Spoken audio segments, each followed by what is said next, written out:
श्री कृष्ण ने कहा है, मनुष्य जैसा सोचता है वैसा ही बन जाता है। रात को सोने से पहले अगर तुम चिंता, डर और बुरे ख्यालों में डूबे रहोगे तो तुम्हारा मन अगले दिन भी वैसा ही अस्थिर और बोझिल रहेगा।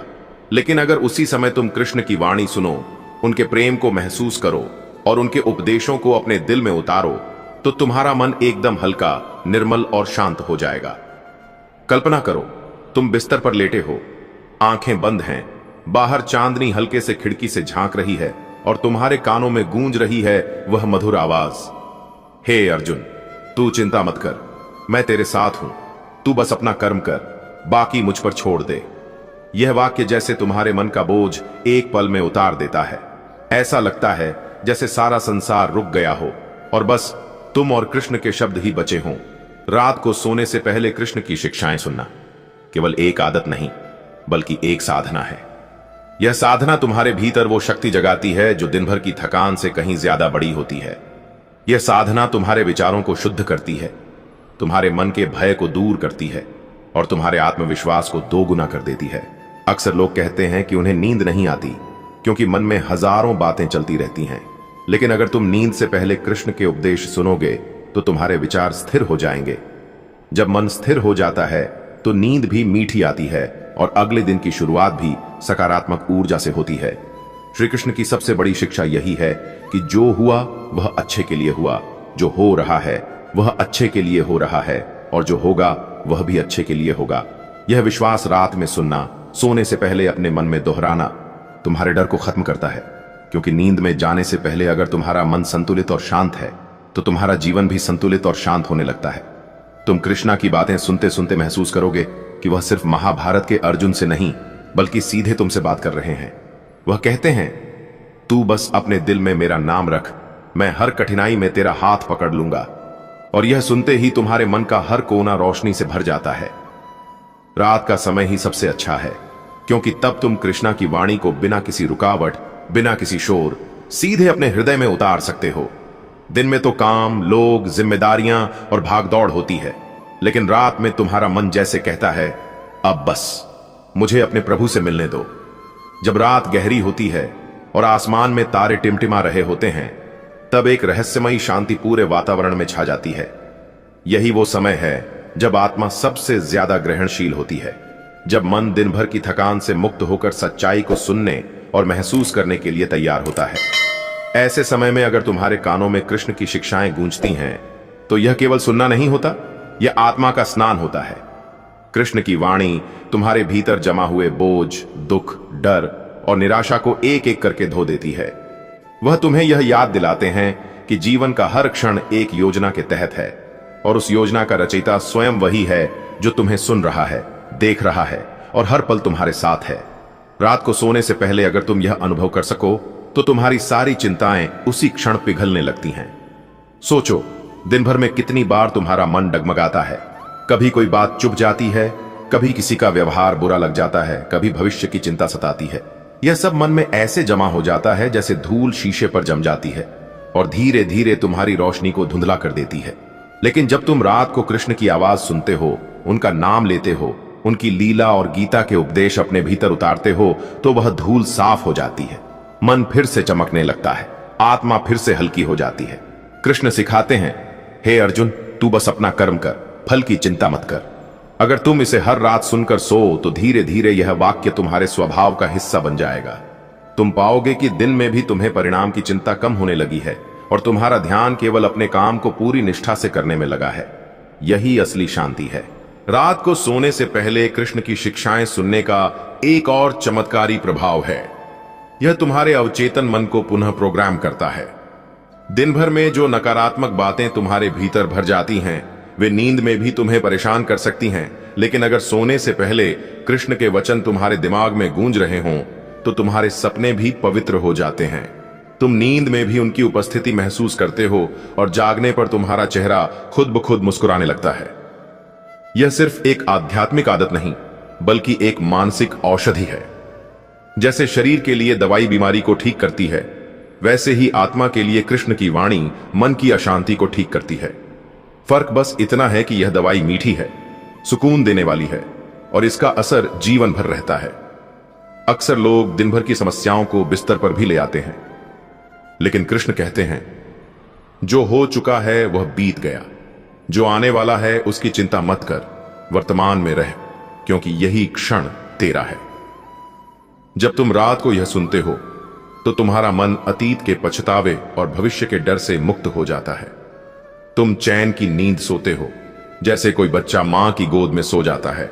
और सबसे अद्भुत बात यह है कि रात का यह समय जब तुम कृष्ण को सुनते हो, तुम्हें उनसे गहरी मित्रता करने का अवसर देता है। तुम उनसे अपने दिल की बातें कह सकते हो, शिकायतें कर सकते हो, धन्यवाद कर सकते हो, और वह सब कुछ बांट सकते हो जो तुम किसी और से नहीं कह पाते, क्योंकि तुम जानते हो वह सुन रहे हैं, समझ रहे हैं और तुम्हें कभी जज नहीं करेंगे। धीरे धीरे यह आदत तुम्हारे जीवन का हिस्सा बन जाएगी।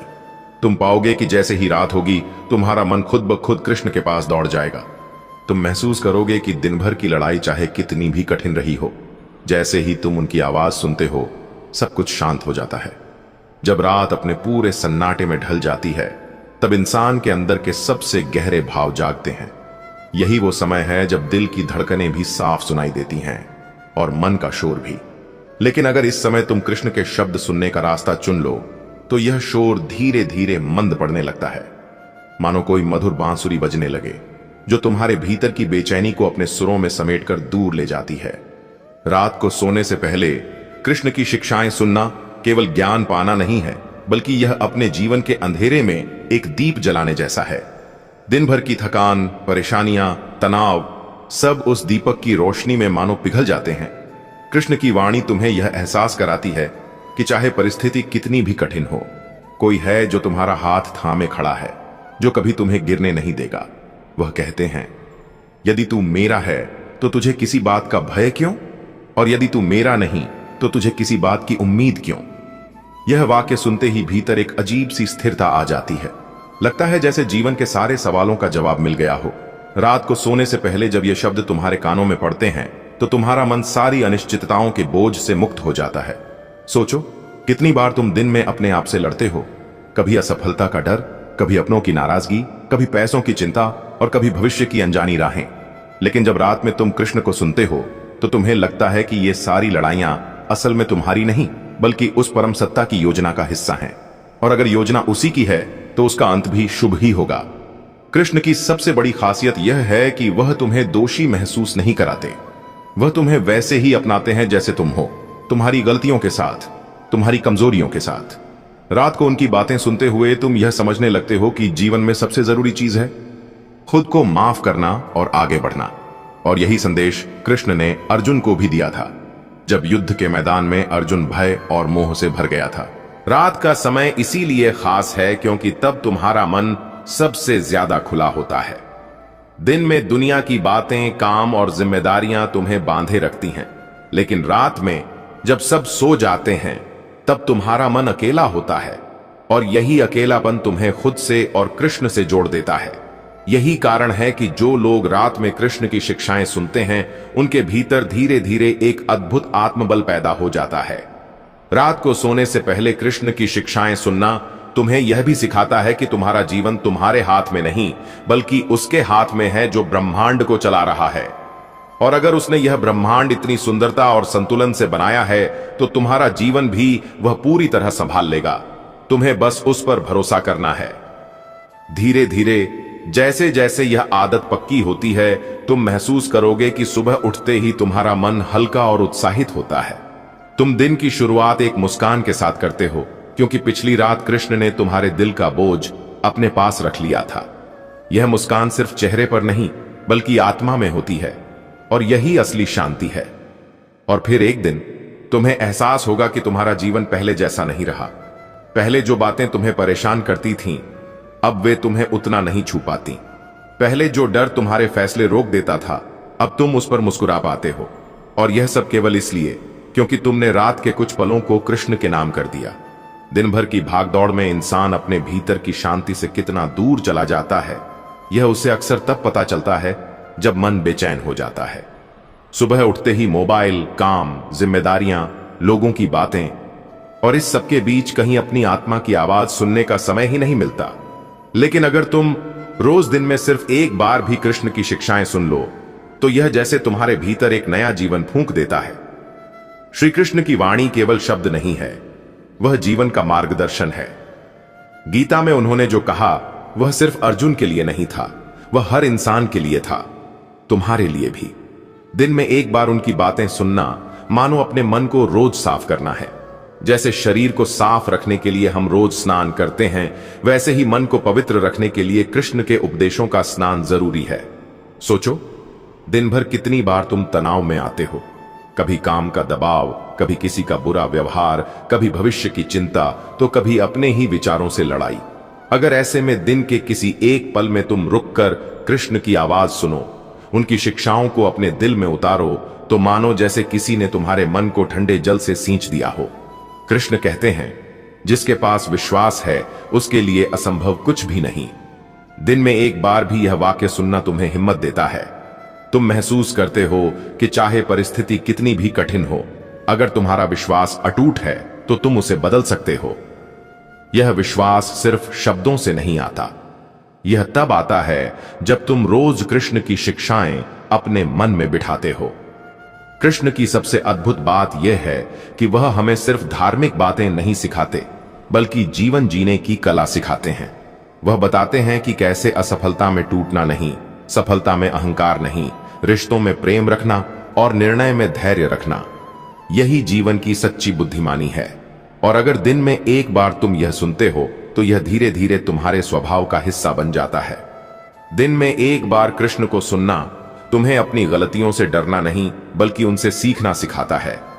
वह तुम्हें यह समझाते हैं कि असली हार तब होती है जब तुम कोशिश करना छोड़ देते हो, और असली जीत तब होती है जब तुम हर परिस्थिति में अपने कर्म को जारी रखते हो। जब दिन के बीच में थकान तुम्हें घेर ले, जब तुम्हें लगे कि अब और नहीं हो पाएगा, तभी कृष्ण की यह आवाज सुनो, उठो, जागो और लक्ष्य की प्राप्ति तक मत रुको। यह सुनकर तुम्हारे भीतर एक नई ऊर्जा दौड़ जाती है। तुम पाओगे कि थकान केवल शरीर की थी, आत्मा तो अब भी मजबूत है। धीरे धीरे यह आदत तुम्हें बदलने लगेगी।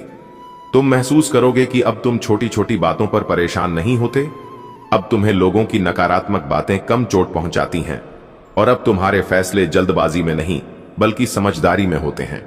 यह बदलाव चुपचाप आता है, लेकिन इसका असर गहरा होता है। दिन में एक बार कृष्ण की शिक्षाएं सुनना तुम्हें खुद से जोड़ता है। यह तुम्हें याद दिलाता है कि तुम केवल शरीर नहीं हो, तुम एक आत्मा हो, और यह आत्मा अनंत है, अजर है, अमर है। जब यह समझ तुम्हारे भीतर उतरती है तो दुनिया की कोई भी समस्या तुम्हें हिला नहीं सकती। और सबसे खूबसूरत बात यह है कि जब तुम रोज दिन में एक बार कृष्ण को सुनते हो तो तुम्हें लगता है कि वह केवल गीता के वक्ता नहीं, बल्कि तुम्हारे अपने मित्र, अपने मार्गदर्शक हैं। उनकी बातें केवल कानों में नहीं, दिल में उतरती हैं। जब दिन की धूप तेज हो जाती है और जिम्मेदारियों का बोझ कंधों पर भारी लगने लगता है, तब मन भी थकान महसूस करने लगता है।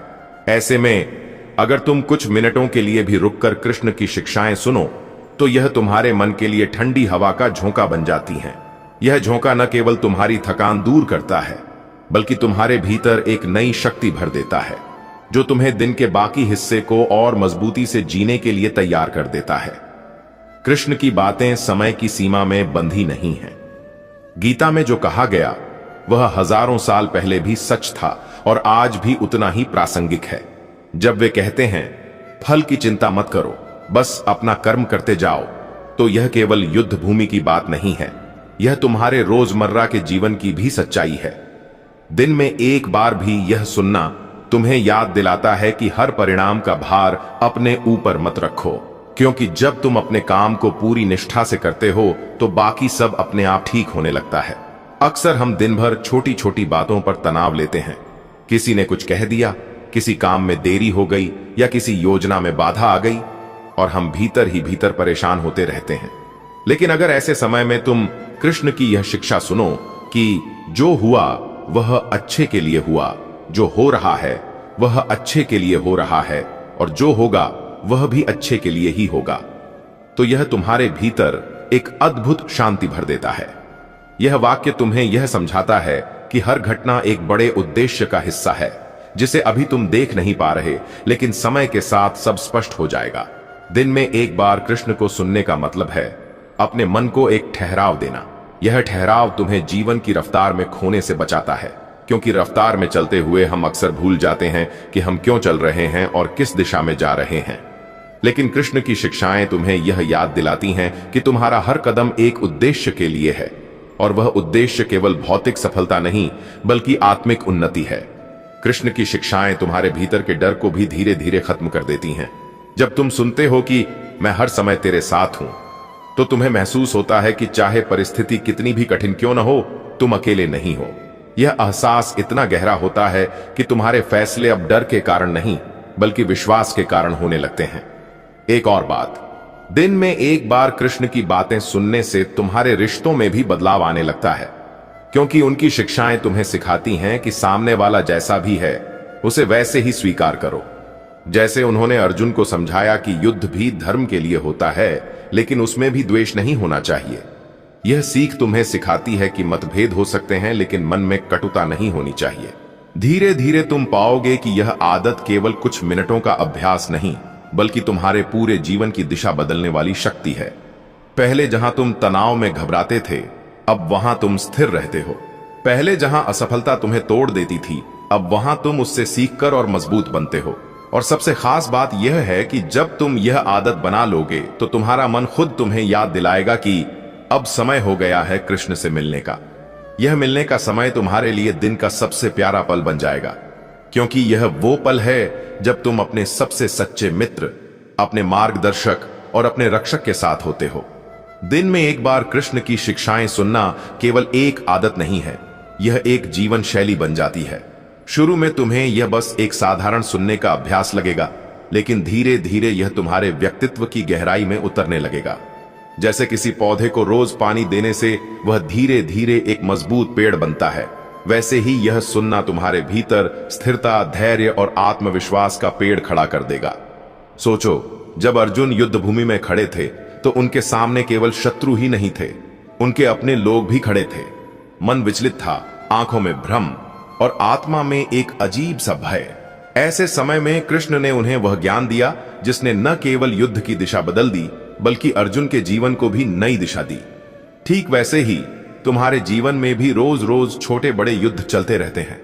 कभी काम का तनाव, कभी रिश्तों में गलतफहमियां, कभी भविष्य की अनिश्चितता। और ऐसे हर युद्ध में कृष्ण की शिक्षाएं तुम्हारे लिए वही बन सकती हैं जो अर्जुन के लिए बनी, साहस और स्पष्टता का स्रोत। दिन में एक बार जब तुम सुनते हो कि अपने धर्म का पालन करना ही सबसे बड़ा कर्तव्य है, तो यह तुम्हें याद दिलाता है कि किसी भी परिस्थिति में अपने कर्तव्य से पीछे नहीं हटना चाहिए, क्योंकि भागने से समस्या खत्म नहीं होती बल्कि उसका सामना करने से तुम मजबूत बनते हो। कृष्ण की एक और अद्भुत शिक्षा है, आत्मा न कभी जन्म लेती है न मरती है। दिन में एक बार भी यह सुनना तुम्हें जीवन के सबसे बड़े डर यानी मृत्यु के डर से मुक्त करता है। यह तुम्हें समझाता है कि हम केवल इस शरीर तक सीमित नहीं हैं, हम उससे कहीं बड़े हैं, और यह शरीर तो बस एक वस्त्र की तरह है जिसे समय आने पर बदलना है। जब यह समझ तुम्हारे भीतर पक्की हो जाती है तो तुम्हारे जीवन के फैसले अब डर पर नहीं बल्कि सच्चाई पर आधारित होते हैं।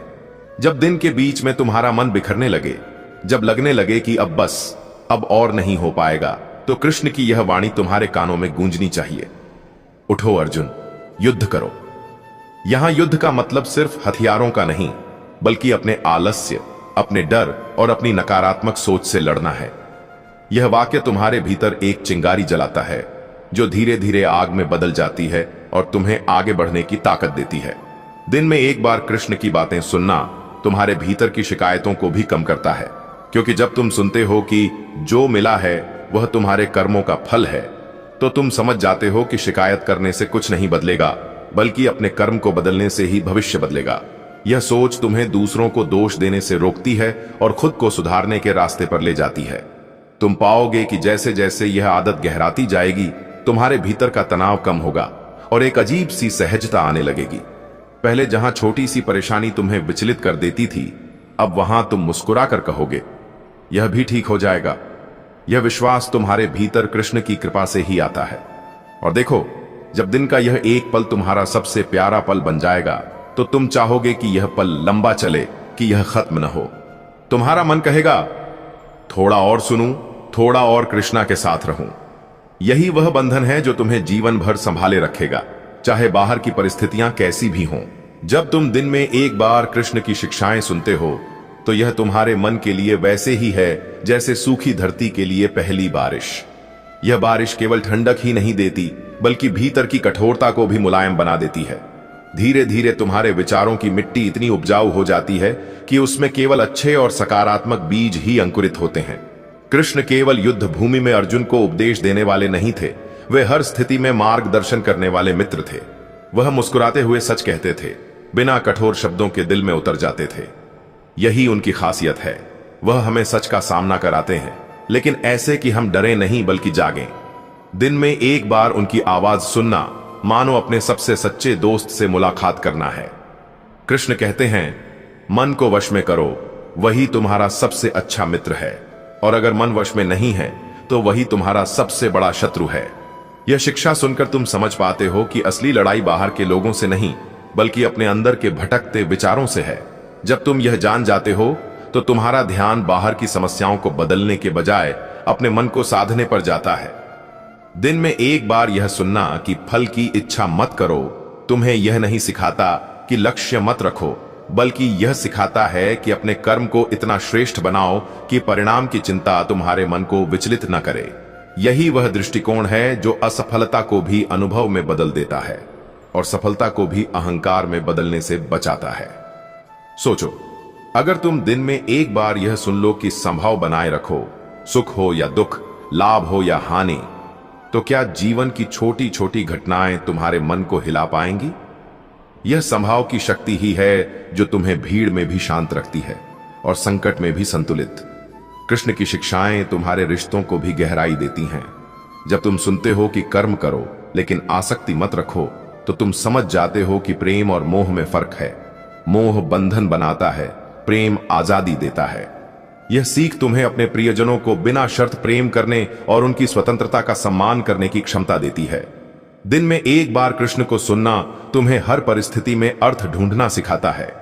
जैसे उन्होंने अर्जुन को समझाया कि युद्ध केवल रक्तपात नहीं बल्कि धर्म की रक्षा है, वैसे ही तुम भी देख पाते हो कि तुम्हारे जीवन की कठिनाइयों के पीछे भी कोई गहरा उद्देश्य है। यह समझ तुम्हारे भीतर धैर्य लाती है। धीरे धीरे यह आदत तुम्हारे जीवन का सबसे शक्तिशाली उपकरण बन जाएगी। पहले जहां तुम अपने दिन की शुरुआत या अंत मोबाइल की स्क्रीन से करते थे, अब वहां तुम्हारा मन कहेगा, चलो कृष्ण से सुनते हैं। और यह सुनना तुम्हारे सोचने का तरीका बदल देगा, तुम्हारे फैसले बदल देगा और अंत में तुम्हारा पूरा जीवन बदल देगा। क्योंकि कृष्ण की शिक्षाएं केवल आज के लिए नहीं हैं, वे आने वाले कल को भी उजाला देती हैं। प्रिय आत्मन, यह जीवन एक क्षणिक यात्रा है और इस यात्रा में तुम्हारे पास जो सबसे बड़ा खजाना है वह है तुम्हारा समय और तुम्हारा मन। समय एक बार चला जाए तो लौट कर नहीं आता, और मन अगर अशांत हो जाए तो जीवन के सबसे सुंदर क्षण भी तुम्हें बोझ जैसे लगने लगते हैं। इसलिए मैंने तुम्हें बार बार यही कहा है, अपने मन को ज्ञान से सींचो, अपने समय को अच्छे कर्मों में लगाओ और अपने जीवन को सत्य, प्रेम और भक्ति से भर दो। तुम सोचते हो कि रोज इतना भाग दौड़, कामकाज, जिम्मेदारियों के बीच मुझे सुनना क्यों जरूरी है? क्योंकि जो ज्ञान तुम्हारे जीवन को दिशा देता है, जो तुम्हें कठिनाइयों में स्थिर रखता है, जो तुम्हें मोह माया से ऊपर उठाता है, वही तुम्हारा सच्चा रक्षक है। जब तुम दिन में एक बार कृष्ण का ज्ञान सुनते हो तो तुम अपने भीतर के अंधकार को हटाकर प्रकाश को आमंत्रित करते हो। देखो, संसार में दुख का कारण बाहर नहीं, भीतर है। तुम्हारे विचार, तुम्हारी अपेक्षाएं, तुम्हारा मोह। यदि तुम्हारा मन संयमित है तो विपरीत परिस्थितियां भी तुम्हें हिला नहीं सकती, और अगर मन असंयमित है तो सुख में भी तुम्हें चैन नहीं मिलेगा। यही कारण है कि मैंने गीता में कहा, समत्वम योग उच्यते, अर्थात सुख दुख, हानि लाभ, जय पराजय, सब में समान भाव रखना ही योग है। मनुष्य जब दिन में एक बार भी इस सत्य को सुन लेता है तो उसकी आत्मा में एक शक्ति भर जाती है। वह बाहरी परिस्थितियों का गुलाम नहीं बनता बल्कि अपने विवेक से निर्णय लेता है। जैसे अर्जुन युद्ध भूमि में खड़ा था, मन में शंका, भ्रम और भय था, पर जब उसने मेरा ज्ञान सुना, उसका मोह दूर हो गया और वह अपने धर्म के मार्ग पर अडिग हो गया। ठीक वैसे ही जब तुम रोज मेरा ज्ञान सुनते हो तो तुम्हारे भीतर का मोह, डर और भ्रम धीरे धीरे समाप्त होने लगता है। याद रखो, यह संसार माया का खेल है। यहां लोग तुम्हारे बारे में बोलेंगे, तुम्हारे साथ धोखा करेंगे, तुम्हें ठुकराएंगे, कभी सम्मान देंगे, कभी अपमान। अगर तुम इनके हिसाब से जियोगे तो तुम्हारा मन हर पल डगमगाएगा। लेकिन अगर तुम रोज मेरा ज्ञान सुनोगे तो तुम्हें याद रहेगा कि असली पहचान तुम्हारी आत्मा है, जो न जन्म लेती है न मरती है। रोजाना यह ज्ञान तुम्हें अहंकार से बचाएगा, क्योंकि जब तुम सुनते हो कि सब कुछ ईश्वर की योजना से हो रहा है, तब तुम समझते हो कि सफलता पर घमंड करने का कोई कारण नहीं और असफलता पर दुख करने का भी कोई कारण नहीं। जैसे समुद्र में लहरें उठती और गिरती हैं, वैसे ही जीवन में परिस्थितियां आती जाती हैं। अगर तुम रोज यह सुनोगे तो तुम लहरों में बहोगे नहीं, बल्कि समुद्र की गहराई में स्थित रहोगे। एक बात हमेशा याद रखना, ज्ञान सिर्फ सुनने के लिए नहीं है, उसे अपने जीवन में उतारने के लिए है। अगर तुम रोज सुनते हो कि क्रोध विनाश करता है और फिर भी तुम क्रोध करते हो, तो यह वैसा ही है जैसे कोई रोगी रोज दवा खरीदता है लेकिन कभी उसे खाता नहीं। इसलिए रोज कृष्ण ज्ञान सुनना और उस पर मनन करना, यही तुम्हें बदल देगा। तुम्हारे जीवन में कितनी भी समस्या क्यों ना हो, आर्थिक, पारिवारिक, मानसिक, अगर तुम्हारा मन शांत है तो तुम उसका हल पा लोगे। लेकिन अगर मन अशांत है तो छोटी समस्या भी तुम्हें बड़ी लगेगी। इसलिए जब तुम रोज मेरा ज्ञान सुनते हो तो तुम अपने मन को साधते हो, उसे अपने नियंत्रण में रखते हो, न कि परिस्थितियों के। भक्ति का अर्थ केवल मंदिर जाकर पूजा करना नहीं है। भक्ति का असली अर्थ है अपने हर विचार, हर निर्णय और हर कर्म में ईश्वर का स्मरण रखना। जब तुम रोज मेरा ज्ञान सुनते हो तो तुम्हारे विचार पवित्र होते हैं, तुम्हारे निर्णय सही होते हैं और तुम्हारे कर्म शुभ होते हैं। जब तुम रोज एक बार मेरा ज्ञान सुनते हो तो यह तुम्हारे भीतर की धूल को साफ करता है। जैसे सूरज की किरणें अंधेरे को दूर कर देती हैं, वैसे ही ज्ञान की किरणें अज्ञान को मिटा देती हैं। देखो, अज्ञान ही तो है जो तुम्हें भय में रखता है। जब तुम नहीं जानते कि कल क्या होगा, तब डर लगता है। जब तुम नहीं जानते कि जो तुम्हारे साथ हो रहा है उसका कारण क्या है, तब बेचैनी होती है। लेकिन जब तुम रोज सुनते हो कि यह संसार कर्मों का मैदान है और जो भी घटित हो रहा है वह पिछले कर्मों का फल है, तब तुम्हारे मन में स्थिरता आती है। समझो, जो भी तुम्हें मिला है, परिवार, मित्र, धन, अवसर, सब तुम्हारे कर्मों का परिणाम है, और जो नहीं मिला वह भी तुम्हारे ही कर्मों के अनुसार है। जब यह सत्य हृदय में उतर जाता है तो शिकायत करने का मन ही नहीं करता। तुम ईश्वर के प्रति कृतज्ञ हो जाते हो और यह कृतज्ञता तुम्हें संतोष देती है। अर्जुन ने जब मुझसे गीता का उपदेश सुना तब उसके मन में स्पष्टता आई। उसने जाना कि जीवन का उद्देश्य केवल सुख पाना नहीं, बल्कि अपने कर्तव्य को निभाना है। तुम भी जब रोज कृष्ण ज्ञान सुनते हो तो तुम्हारा दृष्टिकोण बदलता है। तुम छोटी छोटी बातों में उलझना छोड़ देते हो। लोग तुम्हें क्या कहते हैं यह महत्वहीन हो जाता है, क्योंकि तुम जानते हो कि सच्चा सम्मान केवल परमात्मा की दृष्टि में है। यह मत सोचो कि रोज ज्ञान सुनना समय की बर्बादी है। यह समय का सबसे उत्तम उपयोग है। जैसे किसान रोज अपने खेत में पानी देता है, वैसे ही रोज ज्ञान से मन को सींचना जरूरी है। अगर एक दिन भी वह पानी देना छोड़ दे तो पौधे सूखने लगते हैं। वैसे ही अगर तुम अपने मन को रोज ज्ञान से नहीं सींचते तो उसमें नकारात्मक विचार उगने लगते हैं। जब तुम रोज सुनते हो कि क्रोध पर नियंत्रण रखो, तो धीरे धीरे तुम क्रोध को घटा देते हो। जब रोज सुनते हो कि लोभ छोड़ो, तो तुम्हारे भीतर वैराग्य बढ़ता है। जब रोज सुनते हो कि क्षमा करो, तो तुम्हारा मन हल्का होता जाता है। यह परिवर्तन अचानक नहीं होता, लेकिन रोज सुनने से यह स्वाभाविक हो जाता है। मनुष्य को सबसे बड़ा सुख तब मिलता है जब उसका मन शांत हो, और मन शांत तभी होता है जब वह सत्य को जानता है। यह संसार बदलने वाला है। यहां किसी चीज पर स्थायी भरोसा नहीं किया जा सकता। अगर तुम्हारा भरोसा केवल धन, रिश्तों या शरीर पर है तो एक दिन तुम्हें दुख अवश्य मिलेगा। लेकिन अगर तुम्हारा भरोसा परमात्मा पर है तो परिस्थितियां चाहे कैसी भी हों, तुम्हारा मन स्थिर रहेगा। ज्ञान सुनने से तुम्हें यह भी समझ आता है कि जीवन में हर घटना तुम्हें कुछ सिखाने आई है। जब कोई तुम्हें धोखा देता है तो वह तुम्हें सावधान रहना सिखाता है। जब कोई तुम्हें छोड़ देता है तो वह तुम्हें आत्मनिर्भर बनना सिखाता है। जब कोई तुम्हें अपमानित करता है तो वह तुम्हें अहंकार से मुक्त होना सिखाता है। अगर तुम यह दृष्टि रखोगे तो तुम्हें हर परिस्थिति में ईश्वर का हाथ दिखाई देगा। रोज कृष्ण ज्ञान सुनना केवल तुम्हारे वर्तमान को नहीं, तुम्हारे भविष्य को भी संवारता है, क्योंकि जो व्यक्ति ज्ञान के अनुसार जीता है वह अपने कर्मों को भी पवित्र बनाता है, और पवित्र कर्म का फल सदैव शुभ होता है। मैं तुमसे यह नहीं कहता कि जीवन में दुख नहीं आएंगे, दुख तो आएंगे, क्योंकि यह संसार सुख दुख का मिश्रण है। लेकिन जब तुम्हारे पास ज्ञान होगा तो दुख तुम्हें तोड़ नहीं पाएगा, वह तुम्हें मजबूत बनाएगा, और तुम उस दुख से भी कुछ सीखकर आगे बढ़ जाओगे। जिस प्रकार सूरज उगने से पहले अंधेरा सबसे गहरा होता है, वैसे ही जीवन में सबसे कठिन समय अक्सर बड़े परिवर्तन से पहले आता है। जब तुम रोज मेरा ज्ञान सुनते हो तो तुम्हें यह स्मरण रहता है कि हर अंधेरा अंततः खत्म होता है। इस विश्वास के साथ जीने वाला व्यक्ति कभी निराश नहीं होता। वह जानता है कि जो कुछ भी हो रहा है उसमें भी ईश्वर की योजना छुपी है। दिन में एक बार भी अगर तुम पूरे मन से ज्ञान सुनोगे तो यह तुम्हारे भीतर एक आंतरिक शक्ति का निर्माण करेगा। यह शक्ति तुम्हें सही और गलत में भेद करना सिखाएगी। यह शक्ति तुम्हें दूसरों के प्रभाव से बचाएगी, क्योंकि संसार में लोग तुम्हें अपने अनुसार मोड़ने की कोशिश करेंगे, कभी प्रशंसा करके, कभी आलोचना करके, कभी डर दिखाकर।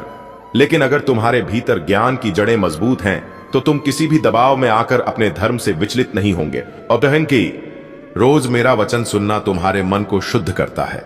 जैसे नदी का पानी लगातार बहता है तो उसमें गंदगी टिकती नहीं, वैसे ही ज्ञान का प्रवाह तुम्हारे भीतर नकारात्मक विचारों को टिकने नहीं देता। धीरे धीरे तुम्हारा मन साफ होता जाता है, और एक दिन ऐसा आता है कि तुम्हारे भीतर केवल प्रेम, करुणा और शांति रह जाती है।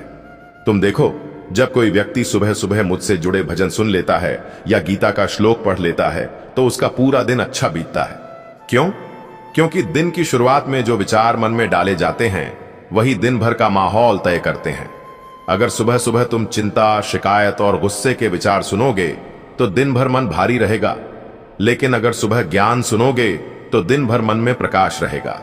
ज्ञान सुनने का एक और अद्भुत प्रभाव है, यह तुम्हारी दृष्टि बदल देता है। जब तुम रोज सुनते हो कि हर प्राणी में वही परमात्मा है तो तुम किसी से द्वेष नहीं कर पाते। तुम जान जाते हो कि जो तुम्हें चोट पहुंचा रहा है वह भी अज्ञान के कारण ऐसा कर रहा है। यह समझ तुम्हें क्रोध से दूर और क्षमा के पास ले जाती है। याद रखो, जीवन का हर क्षण तुम्हें एक चुनाव देता है, अज्ञान में जीना या ज्ञान में जीना। अज्ञान में जीने वाला व्यक्ति परिस्थितियों का गुलाम होता है, वह हर छोटी बात में परेशान हो जाता है। लेकिन ज्ञान में जीने वाला व्यक्ति परिस्थितियों का स्वामी होता है, वह अपने मन को आदेश देता है और मन उसका पालन करता है।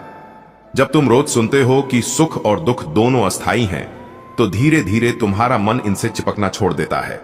तुम्हें खुशी मिलती है तो तुम आभारी होते हो, लेकिन उसमें डूबते नहीं। तुम्हें दुख मिलता है तो तुम धैर्य रखते हो, लेकिन टूटते नहीं। यही संतुलन जीवन की सबसे बड़ी शक्ति है। ज्ञान सुनना तुम्हें मृत्यु के भय से भी मुक्त करता है। जब तुम सुनते हो कि आत्मा न जन्म लेती है न मरती है, तो तुम्हें यह समझ आता है कि मृत्यु केवल एक परिवर्तन है, अंत नहीं। इस समझ के साथ जीने वाला व्यक्ति निर्भय हो जाता है। वह जीवन के हर क्षण को पूर्णता से जीता है, क्योंकि वह जानता है कि जो भी समय मिला है वह ईश्वर का उपहार है। प्रिय भक्त, मैं तुमसे यह नहीं कह रहा कि रोज घंटों बैठकर सुनो। मैं बस कह रहा हूं कि दिन में एक बार, चाहे 5 मिनट ही सही, पूरे मन से सुनो। इन 5 मिनट में तुम्हारा मन संसार से हटकर मुझसे जुड़ जाएगा, और यह जुड़ाव तुम्हें दिन भर शक्ति देगा। और याद रखो, ज्ञान केवल सुनने से नहीं, उसे महसूस करने से प्रभाव डालता है।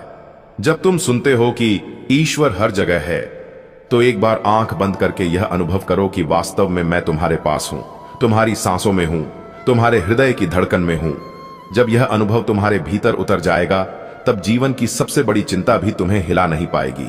हर नया दिन एक नया अवसर है। इसे अपने सपनों के लिए जियो।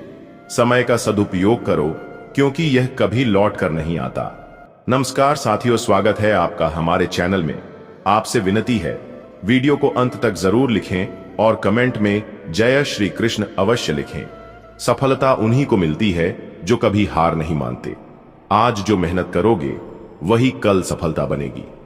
हर सुबह नई उम्मीदें लेकर आती है, मुस्कुराकर स्वागत करें।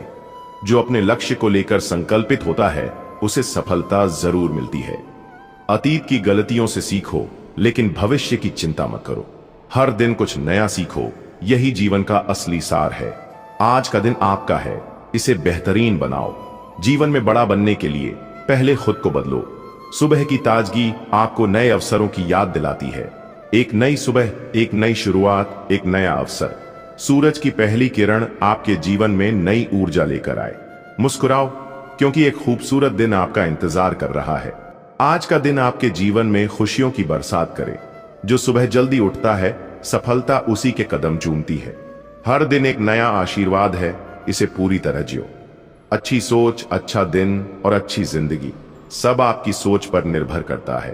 प्रभु की कृपा से आज का दिन सुख समृद्धि से भरा हो। हर सुबह अपने मन को सकारात्मक ऊर्जा से भर दो। असफलता सिर्फ एक और प्रयास करने का मौका है।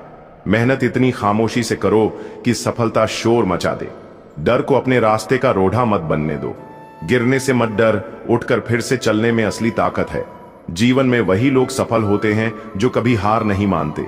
अपने सपनों को सच करने का सबसे अच्छा तरीका है मेहनत। बड़ी सफलता के लिए बड़े जोखिम लेने पड़ते हैं। खुद पर भरोसा करो, पूरी दुनिया आपकी ताकत बनेगी। अगर कोई सपना देख सकते हो तो उसे पूरा भी कर सकते हो।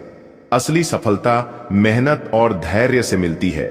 जो हुआ अच्छा हुआ, जो हो रहा है अच्छा हो रहा है। मोह से मुक्त होकर कर्म करो, यही जीवन का सार है। जो दूसरों का भला करता है उसका भला स्वयं भगवान करते हैं। सच्चा प्रेम बिना शर्त के होता है, उसमें स्वार्थ नहीं होता।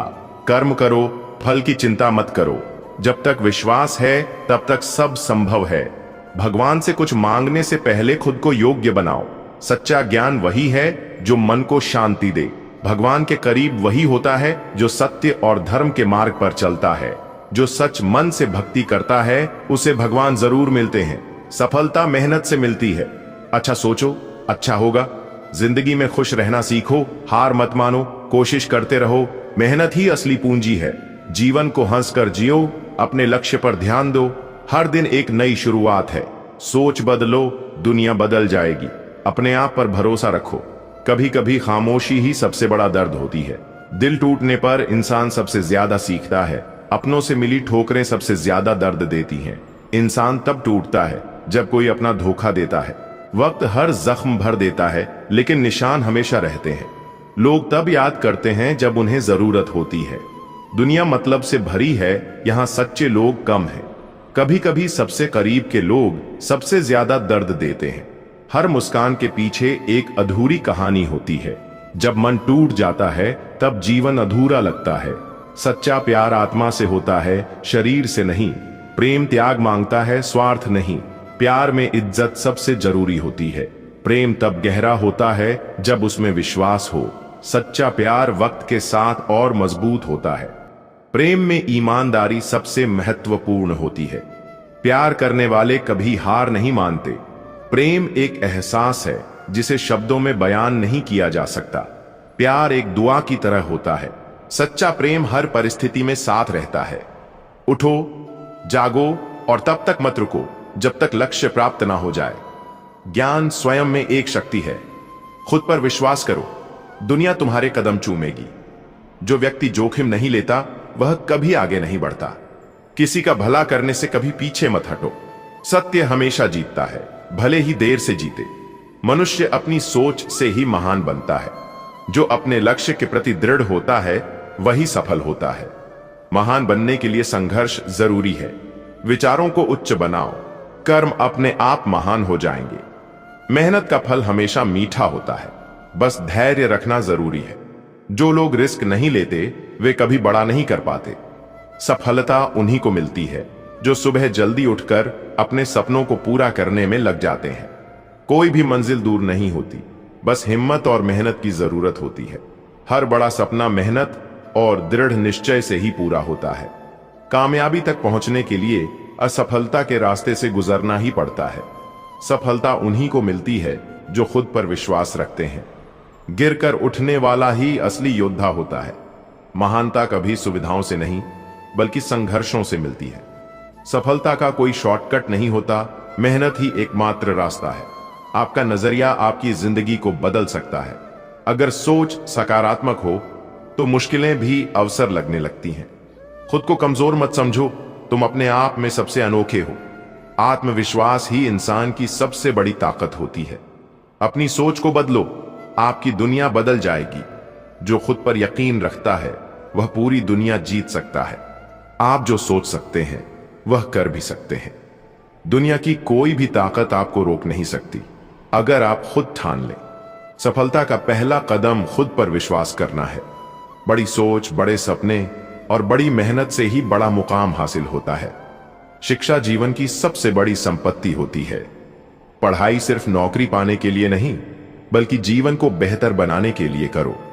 जो ज्ञान प्राप्त करना बंद कर देता है उसका विकास भी रुक जाता है।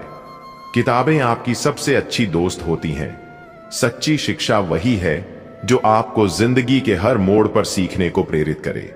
जितना ज्यादा सीखो उतना ही आगे बढ़ो। पढ़ाई का असली मकसद ज्ञान अर्जित करना है, डिग्री लेना नहीं। हर दिन कुछ नया सीखने की कोशिश करो। ज्ञान का कोई अंत नहीं होता, यह निरंतर बढ़ता रहता है। शिक्षा आपको स्वतंत्रता देती है, अज्ञानता आपको गुलामी में डालती है। जीवन में धैर्य रखना सीखो, क्योंकि समय सब कुछ सिखा देता है। जल्दी में लिए गए फैसले हमेशा गलत होते हैं। संयम रखने वाला व्यक्ति जीवन में कभी हारता नहीं। सफलता पाने के लिए धैर्य सबसे जरूरी गुण है। सब्र का फल हमेशा मीठा होता है, बस सही समय का इंतजार करें। कोई भी चीज रातों रात नहीं बदलती, धैर्य रखना जरूरी है। हर परिस्थिति में शांत और संयमित रहना सफलता की निशानी है। मुश्किलें चाहे कितनी भी बड़ी हों, अगर धैर्य है तो समाधान भी जरूर मिलेगा। सफलता का एक ही मंत्र है, धैर्य और मेहनत। जो समय की कद्र करता है वही सफलता हासिल करता है। रिश्ते दिल से बनाए जाते हैं, स्वार्थ से नहीं।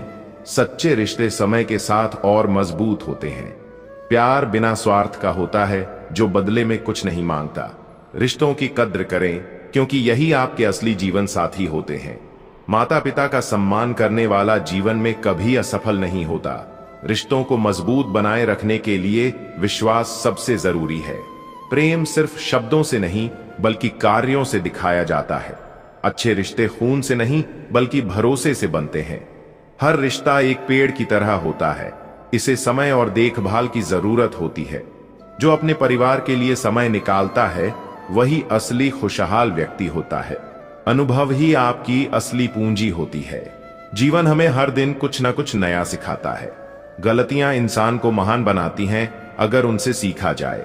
अनुभव से बड़ा कोई शिक्षक नहीं होता। असफलता भी एक सीख होती है, इसे सकारात्मक रूप में लें। हर कठिनाई आपको कुछ नया सिखाने के लिए आती है। जो खुद को बदलना जानता है वही जीवन में आगे बढ़ता है। जीवन की हर परिस्थिति में कुछ न कुछ सीखने को मिलता है। जो अपने अनुभव से सीखता है वही सच्चा ज्ञानी होता है। कुछ बातें किताबों से नहीं, बल्कि अनुभव से सीखी जाती हैं।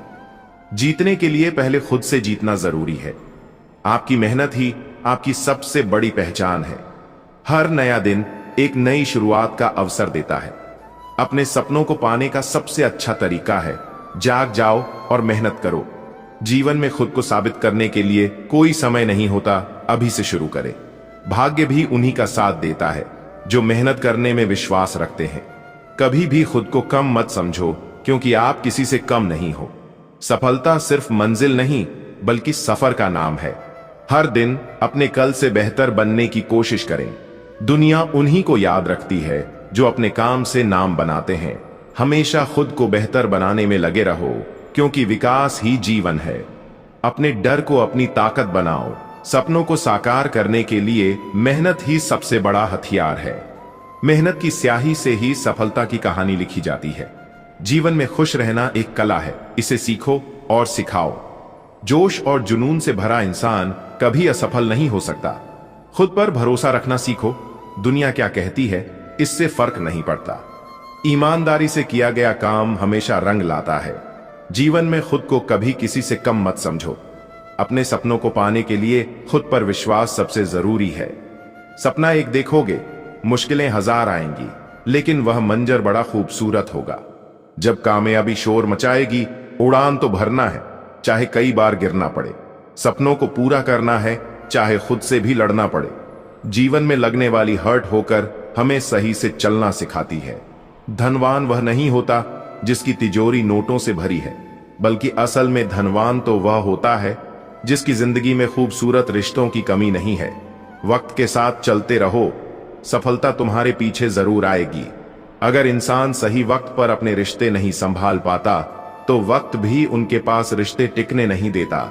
जिंदगी में जिस किसी को भी वक्त दो तो 2 बार अच्छी तरह से जरूर सोच लो कि क्या आप जिससे वक्त दे रहे हो वह उसके लायक है। जिंदगी में किसी समय अगर समस्या कठिन हो तो समस्या को समय दो, समय आने पर समस्या अपने आप सुलझ जाएगी। वक्त की भले ही आंखें नहीं होती लेकिन वक्त सब कुछ देख रहा होता है। वक्त के हाथों में वह ताकत होती है कि वह हर इंसान को अपने हिसाब से नचा सकता है।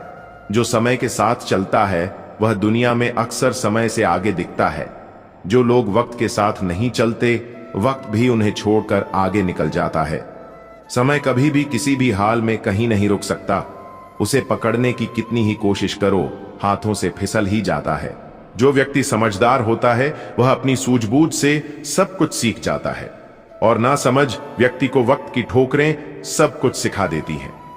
जरूरी नहीं कि जिंदगी के हर फैसले हम खुद ही ले सके, कुछ फैसले हमें वक्त पर भी छोड़ देने चाहिए। इंसान अच्छे वक्त पर इतराना, बुरे वक्त पर दुखी हो, हर समय में तू अपने अंदर बनाए रख। कभी कभी लगता है कि वक्त बहुत धीरे चल रहा है, लेकिन गौर से देखिए वक्त तो अपने वक्त पर ही चल रहा होता है। जिंदगी से जितना समय कट रहा है हमारी जिंदगी का उतना ही समय घट रहा है। जिंदगी में अगर हमारा कोई अपना है तो वह है वक्त। वक्त हमारा है तो सब हमारे हैं। वक्त अच्छा हो तो गैर भी अपने हैं, वक्त बुरा हो तो अपने भी गैर हैं। जिंदगी को हर पल जी भर के जी लो, क्या पता वक्त कल यह पल साथ लाए या ना लाए। हर वक्त टिक टिक कहने वाली घड़ी न खुद कहीं टिकती है न तुम्हें रुकने का इशारा देती है। वक्त का एक उसूल है, इसके साथ चलो तो वह तुम्हें आगे बढ़ा देता है, अगर इसके साथ ना चलो तो वह तुम्हें पीछे छोड़ देता है।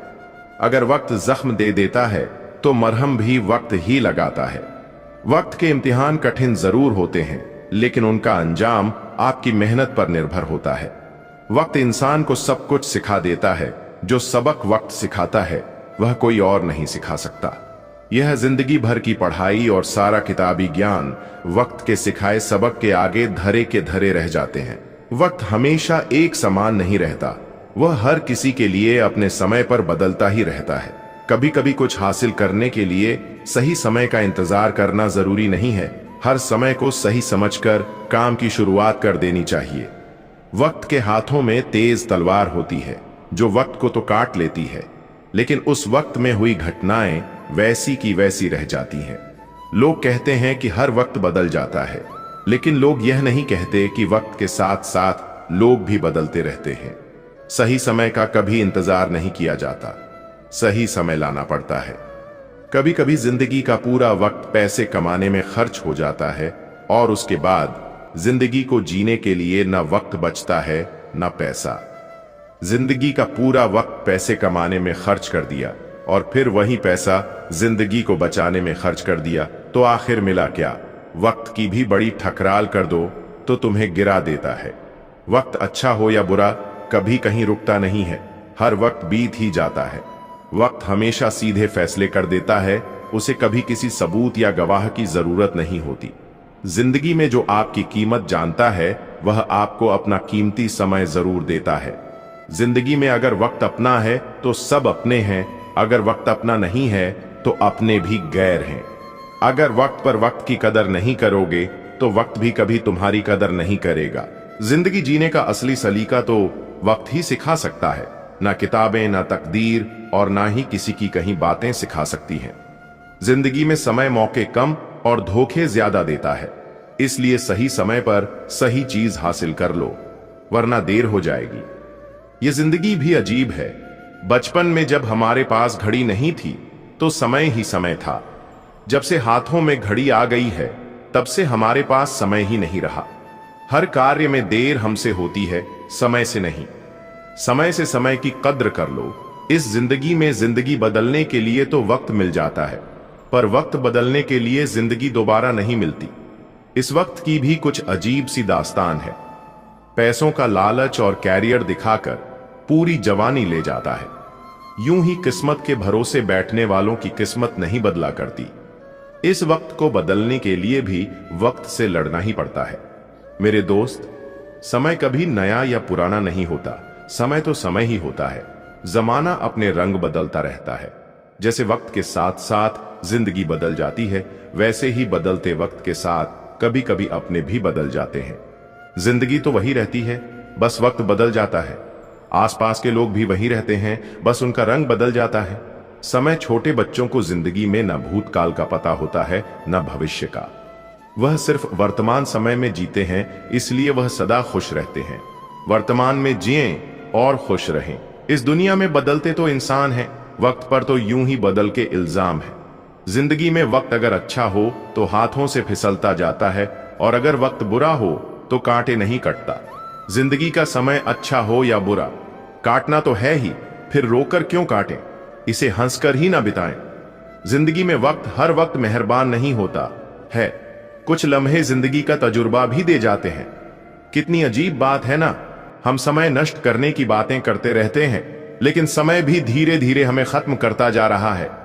समय, जब तक आप अतीत की यादों से बाहर नहीं आएंगे, तब तक जिंदगी के वर्तमान में जिंदगी का मजा नहीं ले पाएंगे।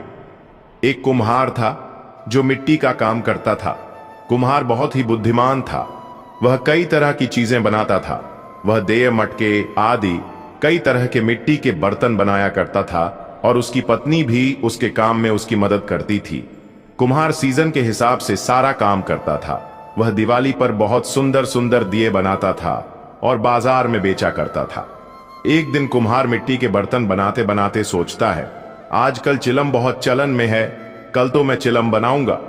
कुम्हार दूसरे दिन उठता है और सुबह से ही चिलम बनाने के लिए मिट्टी को आकार देने लगता है। इतने में उसकी पत्नी पानी लेकर आती है और पूछती है, आप क्या बना रहे हो? कुम्हार अपनी पत्नी से बोलता है, आजकल लोग चिलम बहुत ज्यादा पसंद करते हैं, इसलिए मैं चिलम बना रहा हूं। तो उसकी पत्नी उससे बोलती है, आजकल बहुत गर्मी पड़ रही है, तो आप सुराही क्यों नहीं बनाते? और इतना बोलकर कुम्हार की पत्नी वहां से चली जाती है। तो कुम्हार सोचता है, गर्मी भी बढ़ती जा रही है, अगर मैं सुराही बनाता हूं तो मैं और भी ज्यादा पैसा कमा सकता हूं। और फिर वह सुराही बनाने के लिए मिट्टी का आकार देने लगता है। इतने में मिट्टी से एक आवाज आती है, धन्यवाद हो तुम्हारा कुम्हार, जो तुम मुझे सुराही बना रहे हो। तो कुम्हार पूछता है, तुम मुझे धन्यवाद क्यों कह रही हो? मिट्टी कहती है, तुम्हारे एक विचार ने मेरी पूरी जिंदगी ही बदल दी। तो कुम्हार पूछता है, मैंने तुम्हारी जिंदगी कैसे बदल दी? मिट्टी कहती है, तुम पहले मुझे एक चिलम का आकार दे रहे थे, जिससे मैं एक चिलम बनकर खुद भी जलती और लोगों को भी जलाती। लेकिन अब तुम मुझे एक सुराही का आकार दे रहे हो, जिससे मैं एक सुराही बनूंगी, जिसमें शीतल जल भरा होगा, जिससे मैं बिल्कुल ठंडी रहूंगी, और जो भी प्यासा इस शीतल जल को पिएगा वह भी ठंडे पानी से अपनी प्यास बुझा सकेगा। तुम्हारे इस विचार से तो मेरा जीवन ही बदल गया है। और फिर वह कुम्हार उस मिट्टी से बहुत सी सुराही बनाकर बाजार में बेचता है।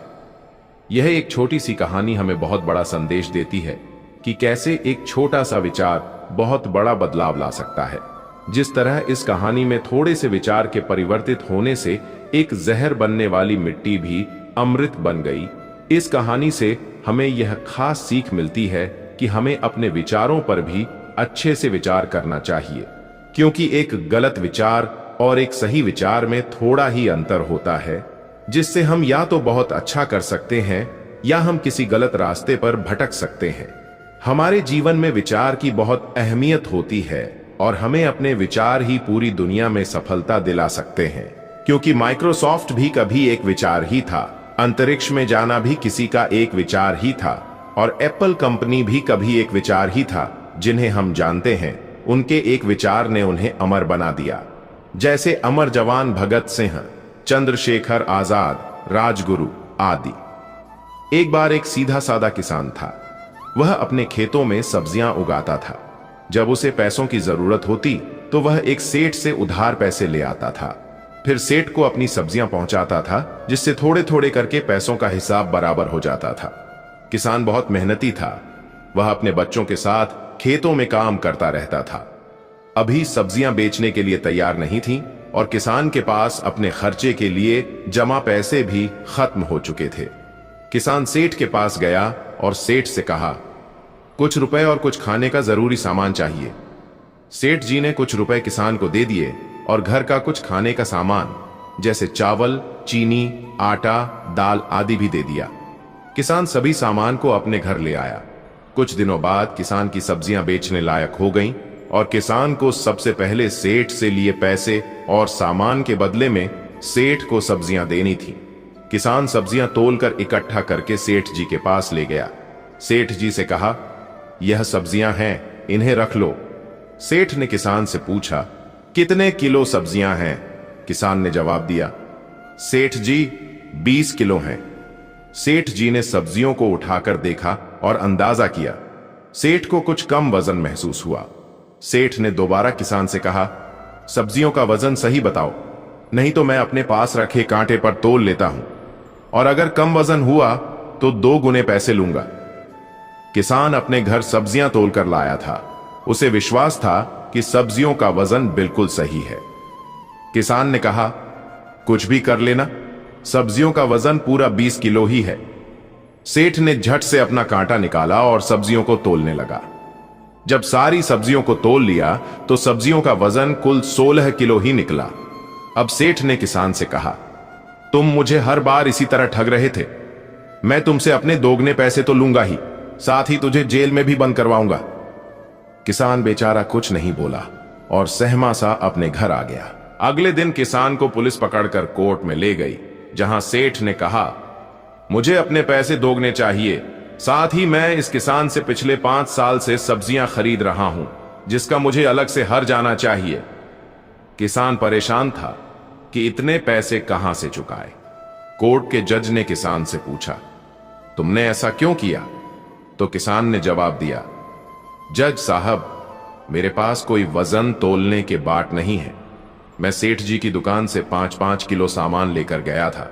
बस मैंने तो सेठ जी के दिए सामान से अपनी सब्जियां तोल कर लाया था। इसमें मेरी कोई बेईमानी नहीं है। इतना सुनकर जज समझ जाता है कि सेठ बेईमान है, जो रोज ना जाने कितनों को धोखा देता है, और सेठ पर जुर्माना और जेल हो जाती है। इस कहानियों से सीख मिलती है कि दूसरों की कमी या गलती निकालने से पहले अपने अंदर के दोषों को ठीक करना चाहिए। जिंदगी में सफलता पाने के लिए हर किसी को मेहनत और तपस्या करना बहुत जरूरी है। बिना तपस्या के कोई भी व्यक्ति सफलता नहीं हो सकता, और जो व्यक्ति तपस्या करता है वही गौतम बुद्ध की तरह महान होता है। जो व्यक्ति मेहनत करता वही सफल होता है। क्रिकेट में जिसने मेहनत की उसे क्रिकेट का भगवान बना दिया गया, जिसे हम सचिन तेंदुलकर के नाम से जानते हैं। सफल व्यक्ति वही होता है जो एक तपती आग सी मेहनत से गुजरता है। आज हम नीरज चोपड़ा को तो जानते हैं, जिन्होंने भाला फेंक में भारत को गोल्ड मेडल दिला लाए हैं, लेकिन हम किसी ऐसे व्यक्ति को नहीं जानते जो शायद गली में मेहनत कर रहा हो, क्योंकि नीरज चोपड़ा उस मेहनत की भट्टी में मेहनत करके निकल चुके हैं जिससे सारी दुनिया आज उन्हें जानती है। इसी तरह हर सफल व्यक्ति को एक निश्चित समय में उस मेहनत की भट्टी में से गुजरना पड़ता है, और जो व्यक्ति उस मेहनत की भट्टी से निकल पाता है वही अपने नाम को और अपने देश के नाम को पूरे विश्व में पहुंचा पाता है। हम देखते हैं कि एक पत्थर जिस पर हम विश्वास करते हैं उसे पूजा जाता है, और एक दूसरा पत्थर होता है जिससे हम भगवान पर चढ़ाने के लिए नारियल फोड़ते हैं। पत्थर तो एक ही होता है, लेकिन एक पत्थर छैनी और हथौड़े की मार झेलकर भगवान बन जाता है, और दूसरा छैनी और हथौड़े की मार से टूट जाता है। लेकिन जिस पत्थर ने पहले दर्द को सह लिया उसे पूजा जाता है, और जिस पत्थर ने पहले दर्द को सहन नहीं किया उसे बाद में बार बार दर्द मिलता है। जिस पत्थर से हम नारियल फोड़ते हैं ये वही पत्थर होता है जो थोड़े दर्द से टूट जाता है। कई बार हम देखते हैं कि एक व्यक्ति बहुत सफल होता है और वहीं एक व्यक्ति असफल होता है। ऐसा क्यों होता है और इसके पीछे का सही कारण क्या होता है? जो व्यक्ति सफल होता है उसे देखकर कई लोग यह भी बोलते हैं इसकी किस्मत अच्छी थी, लेकिन उसके पीछे का संघर्ष कोई नहीं देखता। और आज की कहानी उन्हीं लोगों के लिए है जो कहते हैं कि सफलता किस्मत से मिलती है। घर पर सभी लोग उस मूर्ति की तारीफ करने लगते हैं। वह लड़की उस मूर्ति की ओर देखकर कहती है, यह मूर्ति दुनिया की सबसे सुंदर मूर्तियों में से एक है। इतने में उस मूर्ति से आवाज आती है, मैं तो सिर्फ एक मामूली पत्थर था, लेकिन पत्थर से मूर्ति बनने तक मुझे बहुत सारी चुनौतियों का सामना करना पड़ा। क्या आप इस सफर के बारे में जानते हो? लड़की डर जाती है और बोलती है, नहीं। तब पत्थर अपनी कहानी सुनाता है। एक मूर्तिकार था जो बहुत ही सुंदर मूर्ति बनाता था। वह मूर्ति बनाने के लिए कुछ पत्थरों को चुनता है और उन्हें घर ले आता है। जब मूर्तिकार पत्थर को मूर्ति बनाने के लिए उस पर छेनी और हथौड़े से वार करता है तो पत्थर के अंदर से दर्द भरी आवाज आती है, आह, मुझे बहुत चोट लगी है। तो मूर्तिकार उस पत्थर से कहता है, अभी थोड़ा दर्द सहन करोगे तो आगे चलकर लोग तुम्हारी पूजा करेंगे। फिर मूर्तिकार जब पत्थर पर फिर से छेनी और हथौड़े से काम करता है तो वह पत्थर टूटकर बिखर जाता है। फिर वह मूर्तिकार दूसरा पत्थर उठाता है और जब उस पर छेनी और हथौड़े से वार करता है तो दूसरे पत्थर के अंदर से भी दर्द भरी आवाज आती है, आह, मुझे बहुत चोट लगी है। तो मूर्तिकार उस पत्थर से कहता है, अभी थोड़ा दर्द सहन करोगे तो आगे चलकर लोग तुम्हारी पूजा करेंगे। तो वह पत्थर कहता है, ठीक है, तुम अपना काम करो, मेरे दर्द की परवाह मत करो। फिर वह मूर्तिकार अपना काम करता है और पत्थर को अच्छा आकार देने के लिए उस पर छेनी और हथौड़े से प्रहार करता है और पत्थर रोता रहता है लेकिन टूटता नहीं। फिर मूर्तिकार उस पत्थर को आग की भट्टी में डाल देता है और कुछ समय के लिए उस पत्थर को आग की तपन में जलने के लिए छोड़ देता है। बाद में मूर्तिकार उस पत्थर को और अच्छा आकार देता है और उस पर रंग करता है और यह सब दर्द पत्थर बर्दाश्त करता है। तब जाकर एक पत्थर मूर्ति बनता है और फिर कुछ लोग उस मूर्ति को खरीदने के लिए उस मूर्तिकार के पास आते हैं और मूर्ति को खरीद लेते हैं। इतना कुछ सहना पड़ता है, तब जाकर एक पत्थर मूर्ति बनता है और तब जाकर लोग उस पत्थर को पूजते हैं। इसी तरह जब एक पत्थर को भी अपने आप की पूजा कराने के लिए छेनी, हथौड़े और आग की भट्टी में जलना पड़ता है तो फिर एक इंसान को भी खुद को सफल बनाने के लिए मेहनत की भट्टी में झोंकना पड़ेगा। जिस तरह एक पत्थर को मूर्ति बनने के लिए तपना पड़ता है, उसी तरह हर इंसान को सफलता पाने के लिए मेहनत की भट्टी में तपना पड़ता है, तब जाकर ही सफलता मिलती है। ऐसे लोग मार्केट में बहुत मिलेंगे जो नेटवर्क मार्केटिंग के बारे में, किसी बिजनेस के बारे में या शेयर मार्केट के बारे में बोलेंगे कि हमने भी किया है, और हो सकता है उन्होंने किया भी हो, लेकिन मेहनत की भट्टी में आते ही वह टूट गए हों और असफल हो गए हों। इसलिए हमें किसी की बात पर ध्यान नहीं देना चाहिए, हमें सिर्फ डटकर मेहनत करनी चाहिए। एक तीर्थ यात्रियों से भरी एक बस दर्शन करके वापस आ रही थी। तभी मौसम बदल गया, जोरदार बारिश होने लगी, बिजली चमकने लगी। ड्राइवर ने बस रोक दी, घबराया, सारे यात्री परेशान हो गए। ड्राइवर ने कहा, हम में से ही कोई एक ऐसा है जिसे भगवान अपने पास बुलाना चाह रहे हैं। ऐसा करते हुए सामने जो पेड़ ढे, उसके पास एक एक करके हम सब जाएंगे, उसको छूकर आएंगे। जिसको भी भगवान अपने पास बुलाना चाहते हैं, उसके ऊपर अपने आप बिजली गिर जाएगी। एक एक करके सारे यात्री पेड़ के पास जाने लगे। पेड़ को छूकर वापस भी आ रहे थे और सबको डर लग रहा था कि कहीं वह इंसान वहीं तो नहीं। अंत में बस में सिर्फ एक आदमी बच गया। सब उसे गुस्से से देख रहे थे कि इसी की वजह से हम सब फंसे हैं। फिर वह आदमी भी पेड़ के पास गया। पेड़ को जैसे ही हाथ से छुआ, जोर से बिजली के कड़कने की आवाज आई, लेकिन बिजली उस आदमी पर नहीं, बस पर गिरी। यानी उस आदमी की वजह से सारे बस यात्रियों की जान बची हुई थी। जी हां दोस्तों, हमारी जिंदगी में भी कई लोग ऐसे होते हैं जो हमें प्यार करते हैं, हमारा ख्याल रखते हैं, लेकिन हम उन्हें जज करने में लगे रहते हैं। जिस दिन हम लोगों को जज करना छोड़ देंगे, हमारे अंदर पॉजिटिविटी आएगी और ज्यादातर लोग हमें अच्छे लगेंगे। एक आदमी कहीं से गुजर रहा था, तभी उसने सड़क के किनारे बांधे हाथियों को देखा और अचानक रुक गया। उसने देखा कि हाथियों के अगले पैर में एक रस्सी बांधी हुई है। उसे इस बात का बड़ा आश्चर्य हुआ कि हाथी जैसे विशाल काय जीव लोहे की जंजीरों की जगह बस एक छोटी सी रस्सी से बांधे हुए थे। यह स्पष्ट था कि हाथी जब चाहे तब अपने बंधन को तोड़कर कहीं भी जा सकते थे, पर किसी वजह से वह ऐसा नहीं कर रहे थे। उसने पास खड़े महावत से पूछा, भला यह हाथी किस प्रकार इतनी शांति से खड़े हैं और भागने का प्रयास क्यों नहीं कर रहे? तब महावत ने कहा, इन हाथियों को छोटेपन से ही इन रस्सियों से बांधा जाता है। उस समय इनके पास इतनी शक्ति नहीं होती है कि इस बंधन को तोड़ सकें। बार बार प्रयास करने पर भी रस्सी ना तोड़ पाने की वजह से उन्हें धीरे धीरे यह यकीन हो जाता है कि वह इन रस्सियों को तोड़ नहीं सकते, और बड़े होने पर भी उनका यही यकीन बना रहता है। इसलिए वह कभी इसे तोड़ने का प्रयास ही नहीं करते। आदमी आश्चर्य में पड़ गया कि यह ताकतवर जानवर सिर्फ इसलिए अपना बंधन नहीं तोड़ सकते क्योंकि वह इस बात पर यकीन करते हैं कि वह ऐसा नहीं कर सकते। इन हाथियों की तरह ही हम में से कई लोग सिर्फ अपने पहले मिली असफलता के कारण यह मान बैठते हैं कि अब हमसे यह काम नहीं हो सकता, और अपनी ही बनाई हुई मानसिक जंजीरों में बंधे हुए पूरा जीवन गुजार देते हैं। याद रखिए, असफलता जीवन का एक हिस्सा है और निरंतर प्रयास करने से ही सफलता मिलती है।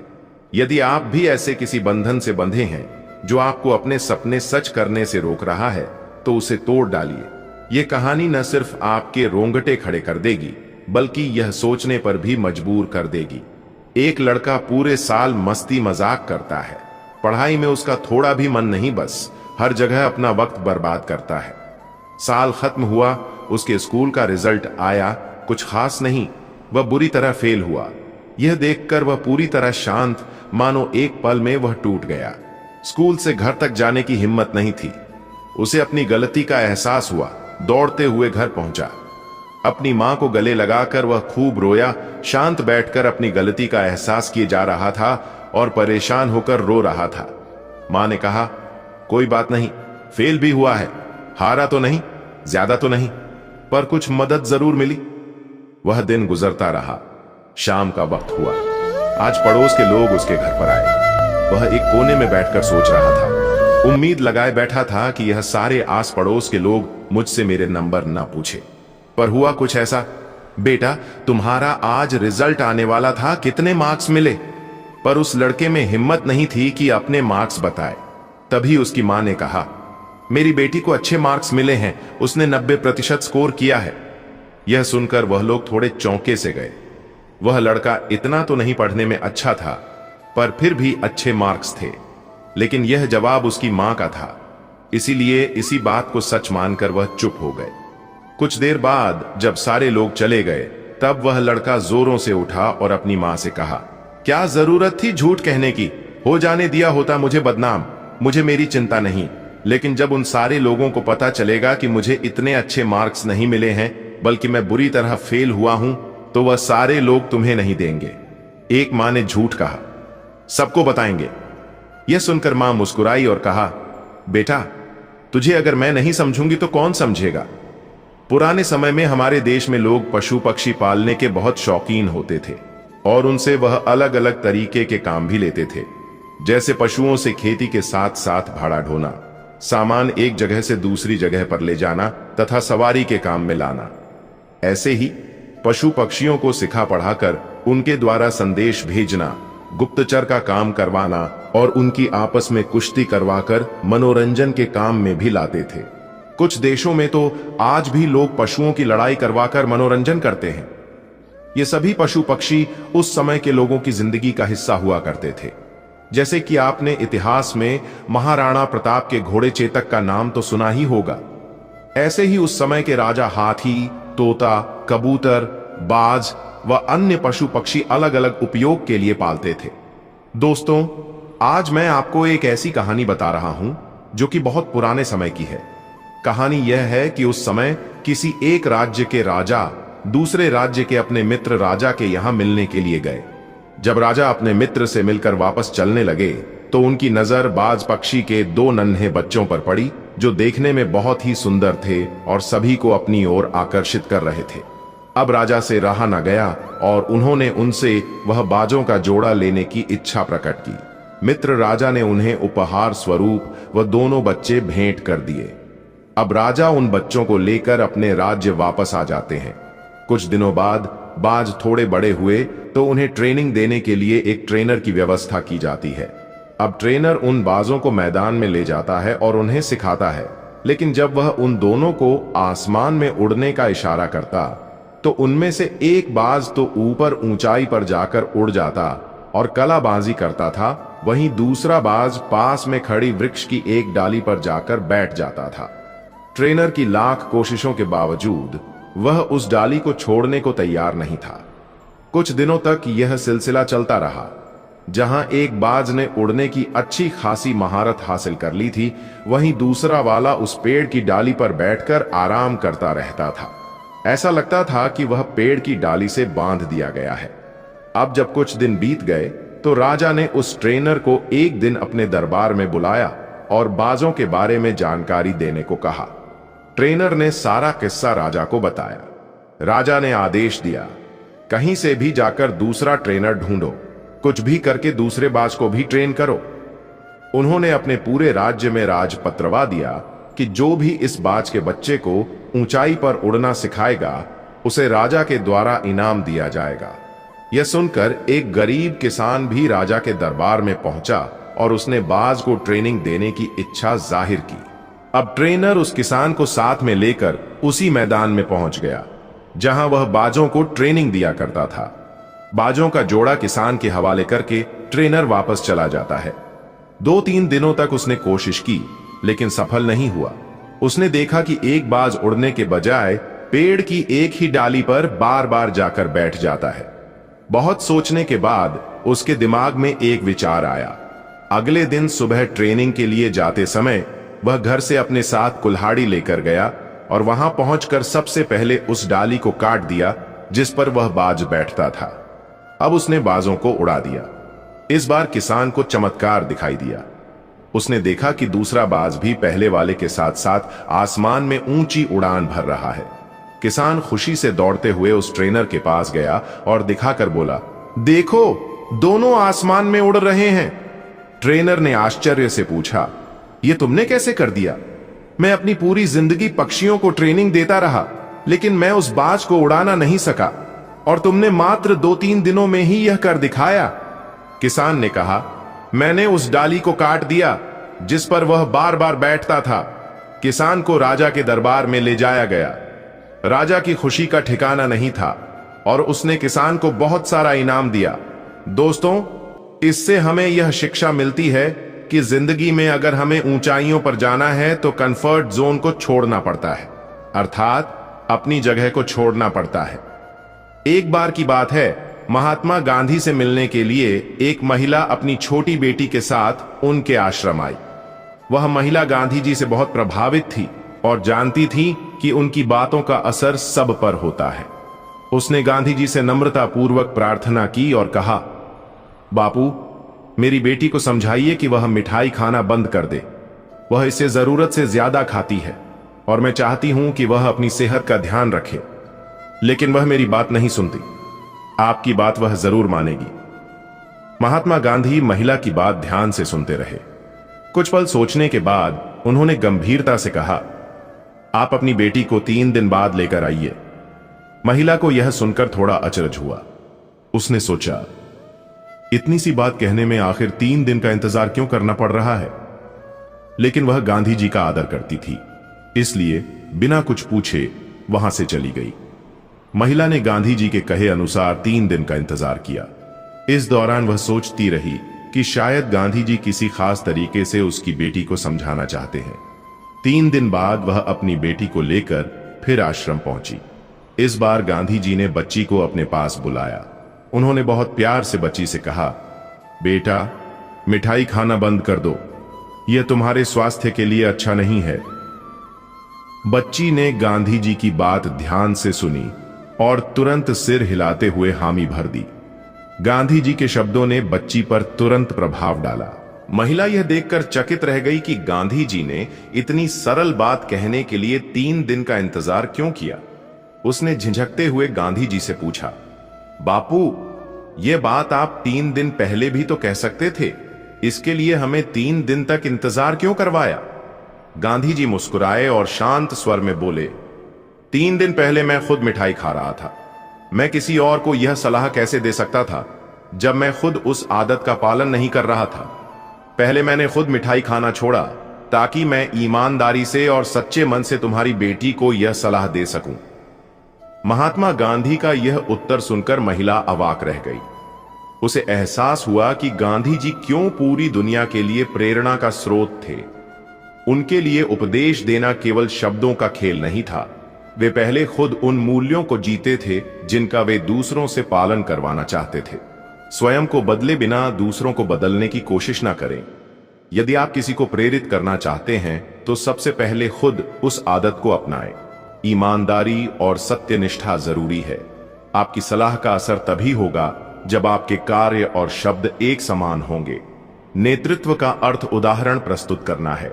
सच्चा नेतृत्व दूसरों को निर्देश देने से पहले खुद अनुकरणीय बनने में निहित है। धैर्य और दृढ़ता दूसरों को प्रेरित करने से पहले आत्म परिवर्तन के लिए समय और प्रयास लगाना आवश्यक है। जलाशयों में मैं समुद्र हूं, पर्वतों में मैं हिमालय हूं। इस संपूर्ण संसार में तुम जो कुछ भी देख पाते हो सब मैं ही हूं। कान्हा कहते हैं, ईश्वर सिर्फ मिलाने का कार्य करते हैं। संबंधों में दूरियां या नजदीकियां बढ़ाने का कार्य मनुष्य स्वयं करता है। मन के झूठ पकड़कर कई दफा हम अपने सच से दूर भाग रहे होते हैं। हम नहीं जानते या जानना ही नहीं चाहते कि आखिर हम चाह क्या रहे हैं। एक तरफ कहेंगे कि हम अमुक व्यक्ति को देखना नहीं चाहते, पर फिर कहेंगे कि वे बात क्यों नहीं कर रहे हैं। कभी कहेंगे कि किसी से कोई उम्मीद नहीं है, फिर चाहेंगे भी कि दूसरे हमारे लिए कुछ करें। इस तरह एक साथ दो विरोधी विचार हमारे दिमाग में चल रहे होते हैं, हमें उलझा रहे होते हैं। ऐसे में कुछ पल ठहरे, अपने विरोधी विचारों को देखें, कुछ देर उन विचारों के साथ समय बिताएं और फिर सोच विचार कर निर्णय ले। श्री कृष्ण कहते हैं, जिंदगी में कुछ नेक काम ऐसे भी करने चाहिए जिनका उस ऊपर वाले के सिवा कोई दूसरा गवाह ना हो। जीवन मिलना भाग्य की बात है, मृत्यु होना समय की बात है, मगर मृत्यु के बाद भी लोगों के दिल में जीवित रहना यह कर्मों की बात है। सब्र कोई कमजोरी नहीं होती, बल्कि यह वह ताकत होती है जो सभी में नहीं होती। दुआएं कभी खाली नहीं जाती, बस सही वक्त पर कबूल होती है। मनुष्य अपने विश्वास से निर्मित होता है। जैसा वह विश्वास करता है वैसा ही वह बन जाता है। हर चीज की नकल की जा सकती है, लेकिन चरित्र और व्यवहार नहीं। अपनी सोच को काबू में रखिए, क्योंकि आपकी की सोच ही असलियत का रूप लेगी। अगर नीयत अच्छी हो तो नसीब कभी बुरा नहीं होता। वक्त बनाने वाले को जरा सा वक्त देकर देखो, वह आपका वक्त बदल देगा। दिमाग में विचारों की भीड़ जितनी कम होगी, जिंदगी का सफर उतना ही आसान होगा। मन का झुकना भी बहुत जरूरी है। सिर्फ सर झुकाने से भगवान नहीं मिलते। अगर आप उन बातों और परिस्थितियों की वजह से चिंतित हो जाते हैं जो आपके नियंत्रण में नहीं है, तो इसका परिणाम समय की बर्बादी और भविष्य का पछतावा है। आप दुख पर ध्यान देंगे तो हमेशा दुखी रहेंगे, आप सुख पर ध्यान देंगे तो हमेशा सुखी रहेंगे, क्योंकि आप जिस पर ध्यान देते हैं वही चीज सक्रिय हो जाती है। श्रीमद् भगवद गीता में भगवान श्री कृष्ण कहते हैं कि जिस तरह प्रकाश की ज्योति अंधेरे में चमकती है, ठीक उसी प्रकार सत्य चमकता है। इसलिए मनुष्य को हमेशा सत्य की राह पर चलना चाहिए। मृत्यु एक अटल सत्य है जिसे कभी बदला नहीं जा सकता है। इस संसार का जब से निर्माण हुआ है तब से जन्म मृत्यु का चक्र चलता आ रहा है। कोई मनुष्य चाहे लाख चीजें जान ले, चाहे वह पूरे जगत को जान ले, लेकिन अगर वह स्वयं को नहीं जानता तो वह अज्ञानी है। कान्हा कहते हैं, अगर कोई आपको ठुकरा दे तो बुरा मत मानना, क्योंकि वे वास्तव में आपकी कीमत नहीं जानते। बुरा वक्त गुजर जाता है, बस उस ऊपर वाले को हमारा सब्र आजमाना होता है। चेहरे पर हमेशा मुस्कान का यह मतलब नहीं कि जीवन में संघर्ष नहीं, बस ऊपर वाले पर भरोसा ज्यादा है। जिंदगी में अगर कुछ बड़ा करना है तब दो चीजें हमेशा याद रखना कि जो खोया है उसका गम नहीं, जो पाया है वह भी किसी से कम नहीं। जिंदगी में हम कितने सही और कितने गलत हैं यह सिर्फ दो ही शख्स जानते हैं, परमात्मा और अंतरात्मा। नकारात्मक विचारों को अपने मन में प्रवेश करने की अनुमति ना दो, क्योंकि यही वह एक चीज होती है जो हमारा आत्मविश्वास कम कर देती है। कामयाबी कुछ नहीं, बस एक नाकामयाब व्यक्ति के संघर्ष की कहानी होती है। आपके खिलाफ होने वाली बातों को खामोशी से सुन लीजिए। यकीन मानिए, वक्त उन्हें बेहतर जवाब देगा। जिसने अपने को वश में कर लिया है, उसकी जीत को देवता भी हार में नहीं बदल सकते। अगर लोग आपकी अच्छाई को आपकी कमजोरी समझते हैं तो यह उनकी समस्या है। आप आईना हो, आईना बने रहो। फिक्र वह करें जिनकी सूरत खराब है। श्रीमद् भगवद गीता में भगवान श्री कृष्ण कहते हैं कि हे अर्जुन, तुम्हारा क्या गया जो तुम रोते हो? तुम क्या लाए थे जो तुमने खो दिया? तुमने क्या पैदा किया था जो नष्ट हो गया? तुमने जो लिया यहीं से लिया, जो दिया यहीं पर दिया।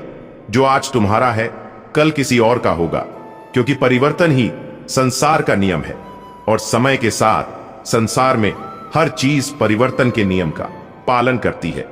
भगवान श्री कृष्ण कहते हैं, कर्म योग ही वह योग है जिसके माध्यम से हम अपनी जीवात्मा से जुड़ पाते हैं। कर्म योग हमारे आत्मज्ञान को जागृत करता है। इसके बाद हम न केवल अपने वर्तमान जीवन के उद्देश्यों को, बल्कि जीवन के बाद की अपनी गति का पूर्वाभास प्राप्त कर सकते हैं। इस योग में कर्म के द्वारा ईश्वर की प्राप्ति की जाती है। श्रीमद् भागवत गीता में कर्म योग को सर्वश्रेष्ठ माना गया है और कर्मठ व्यक्ति के लिए यह योग अधिक उपयुक्त है।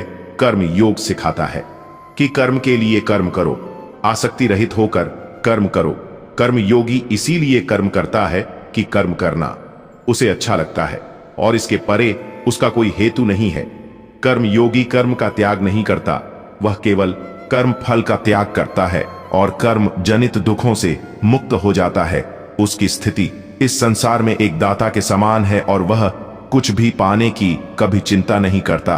वह जानता है कि वह दे रहा है और बदले में कुछ मांगता नहीं, और इसीलिए वह दुख के चंगुल में नहीं पड़ता। संसार का कोई कार्य ब्रह्म से अलग नहीं है, इसलिए कार्य की प्रकृति कोई भी हो, निष्काम कर्म सदा ईश्वर को ही समर्पित हो जाता है।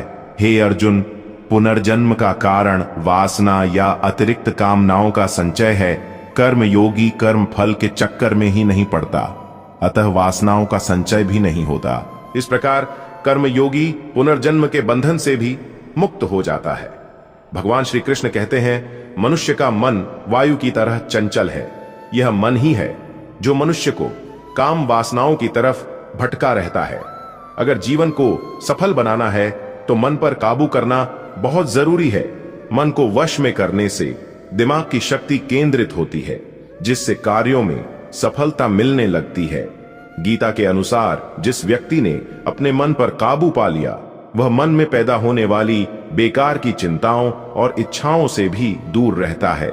साथ ही वह व्यक्ति अपने लक्ष्य को भी आसानी से प्राप्त कर लेता है। अगर मन को वश में नहीं करोगे तो वह तुम्हारा सबसे बड़ा शत्रु बन जाएगा। भगवान श्री कृष्ण कहते हैं, हे अर्जुन, यह याद रखो कि प्राणी के शरीर का एक अदृश्य अंग है, मन, जो दिखाई नहीं देता, लेकिन सबसे शक्तिशाली हिस्सा है। आत्मा से इसका कोई संबंध नहीं है। आत्मा रथ में बैठा हुआ रथ का स्वामी है, तो मन शरीर रूपी रथ का सारथी है। यह मन ही इंद्रियों के घोड़ों को इधर उधर भटका देता है और यवन के आवेश में चंचल हो जाता है। कभी यवन के आवेश में यही चंचल मन मनुष्य को इस भ्रम में डाल देता है कि वह सर्वशक्तिमान है, वह सब कुछ कर सकता है और वह यहाँ का राजा है, जिसके आगे हर कोई झुक जाने को विवश है और जिसे हर कोई प्रणाम करता है। जब शरीर के दीपक में यवन शक्ति का घी लकर समाप्त हो जाता है और दीपक तले अंधेरा छा जाता है, तो मनुष्य घबराकर चिल्लाने लगता है, मैं बीमार हूँ, मैं दुखी हूँ, मैं मर रहा हूँ, मुझे बचाओ। यह रोने का नाटक भी मन ही करता है।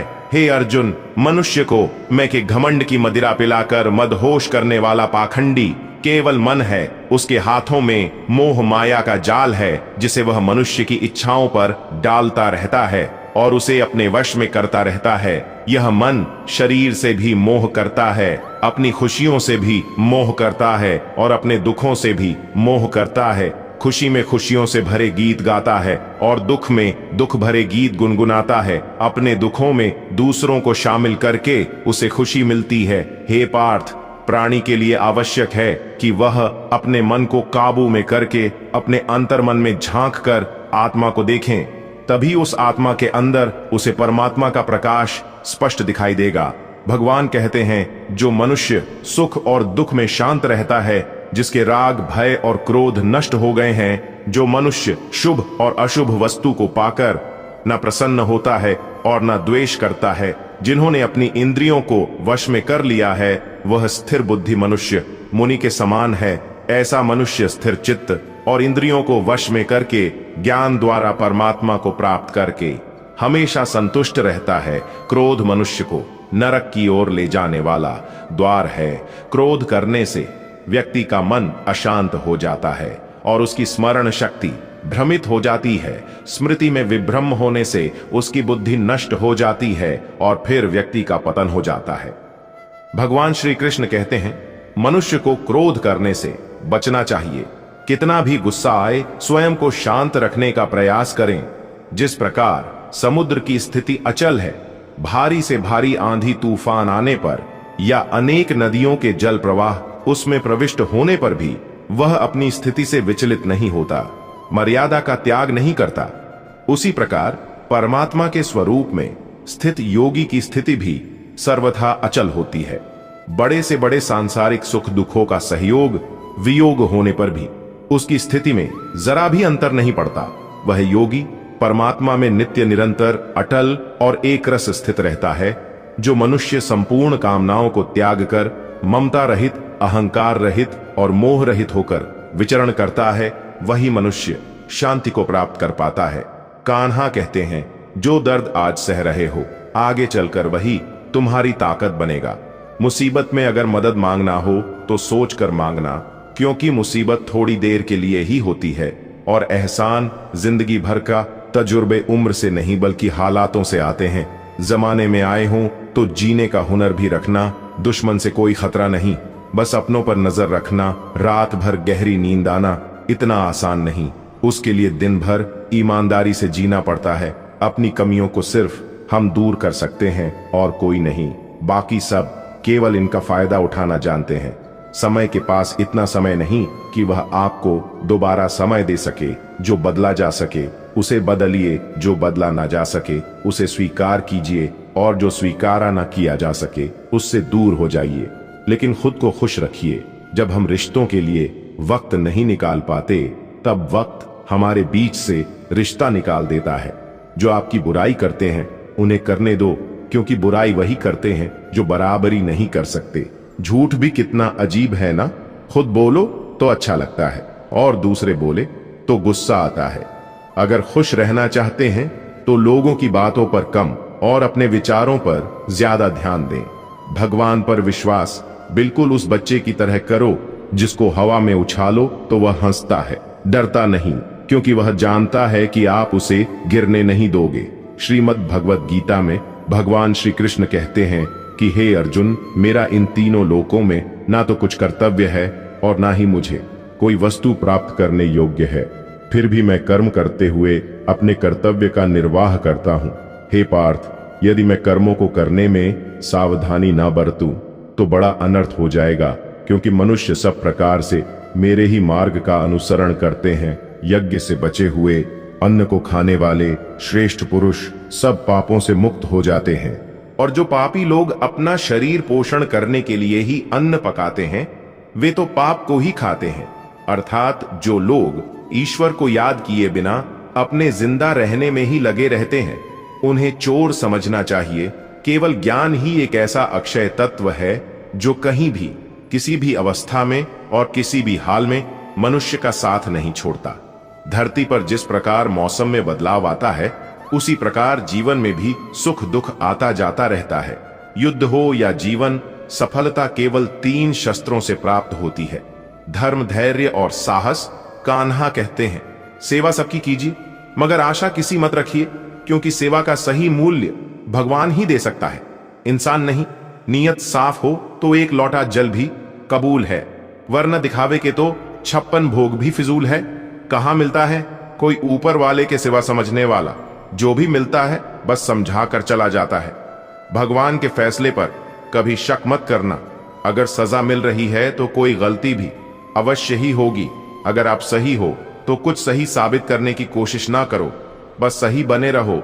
गवाही खुद वक्त देगा, वहां बैठ कर रोना। बहुत सुकून देता है जहां कृष्ण के सिवाय कोई और सुनने वाला ना हो। जितना इंतजार वह आपसे करवा रहा है, समय आने पर वह इतना देगा कि संभाल भी नहीं पाओगे। मित्रता आवश्यक है, संबंध भी आवश्यक है, परंतु जीवन की कठिन परिस्थिति यह दर्शाती है कि अकेले रहने की कला का आना भी आवश्यक है। हम बड़े नहीं हैं, हमारे पीछे जो ताकत है वह बड़ी है। जिंदगी में इतना सफर करने के बाद एक बात तो सीख ली है मैंने कि उस गली में कभी अपना कदम भी मत रखना जहां के लोग आपकी कदर नहीं करते। अब तो भरोसे से भी भरोसा उठ गया है, क्योंकि जिस पर सबसे ज्यादा भरोसा था उसको ही भरोसा तोड़ते देखा है। कदर करो उस इंसान की जो तुम्हारे सबसे ज्यादा नजदीक है। जो नजदीक भी नहीं आना चाहते उनका तो ख्याल करना भी छोड़ दो, उसे लौटना होगा तो लौट आएगा। कदर तो उसकी करो जिसे तुमसे दूर जाने में भी डर लगता है। यह कसमें वादे सब झूठ होते हैं, क्योंकि सबसे ज्यादा कसम वही खाते हैं जो सबसे ज्यादा झूठ बोलते हैं। दीपक का जीवन इसलिए वंदनीय नहीं है कि वह जलता है, बल्कि इसलिए वंदनीय है कि वह दूसरों के लिए जलता है, दूसरों से नहीं जलता। कान्हा कहते हैं, जीवन में कभी मौका मिले तो किसी के लिए सारथी बनना, स्वार्थी नहीं, किससे कब और कितना बोलना है। अगर तुमने यह समझ लिया तो तुम अपनी जिंदगी के सार्थक बन चुके हो। कामयाबी और नाकामयाबी दोनों जिंदगी के हिस्से हैं और दोनों ही स्थायी नहीं है। जिंदगी की आधी शिकायतें यूं ही दूर हो जाएगी अगर लोग एक दूसरे के बारे में बोलने की जगह एक दूसरे से बोलना सीख जाएंगे। विश्वास किसी पर इतना करो कि वह तुम्हारे साथ छल करते समय खुद को दोषी समझे, और प्रेम किसी से इतना करो कि उसके मन में सदैव तुम्हें खोने का डर बना रहे। चार वेदों का अर्थ नहीं भी जानो तो कोई बात नहीं, लेकिन समझदारी, जवाबदारी, वफादारी और ईमानदारी, इन चार शब्दों का अर्थ जान लो तो भी जीवन सार्थक हो जाएगा। श्रीमद् भगवद गीता में भगवान श्री कृष्ण कहते हैं कि हे अर्जुन, जिस काल में मनुष्य मन में स्थित संपूर्ण कामनाओं को भली भांति त्याग देता है और आत्मा से आत्मा में ही संतुष्ट रहता है, उस काल में वह स्थित प्रज्ञ कहा जाता है। दुखों की प्राप्ति होने पर जिसके मन में उद्वेग नहीं होता, सुखों की प्राप्ति में जो सर्वथा मोह रहित है तथा जिसके राग, भय और क्रोध नष्ट हो गए हैं, ऐसा मुनि स्थिर बुद्धि कहा जाता है। जिस प्रकार कछुआ सब ओर से अपने अंगों को जैसे समेट लेता है, वैसे ही जब पुरुष इंद्रियों के विषय से इंद्रियों को सब प्रकार से हटा लेता है, तब उसकी बुद्धि स्थिर है, ऐसा समझना चाहिए।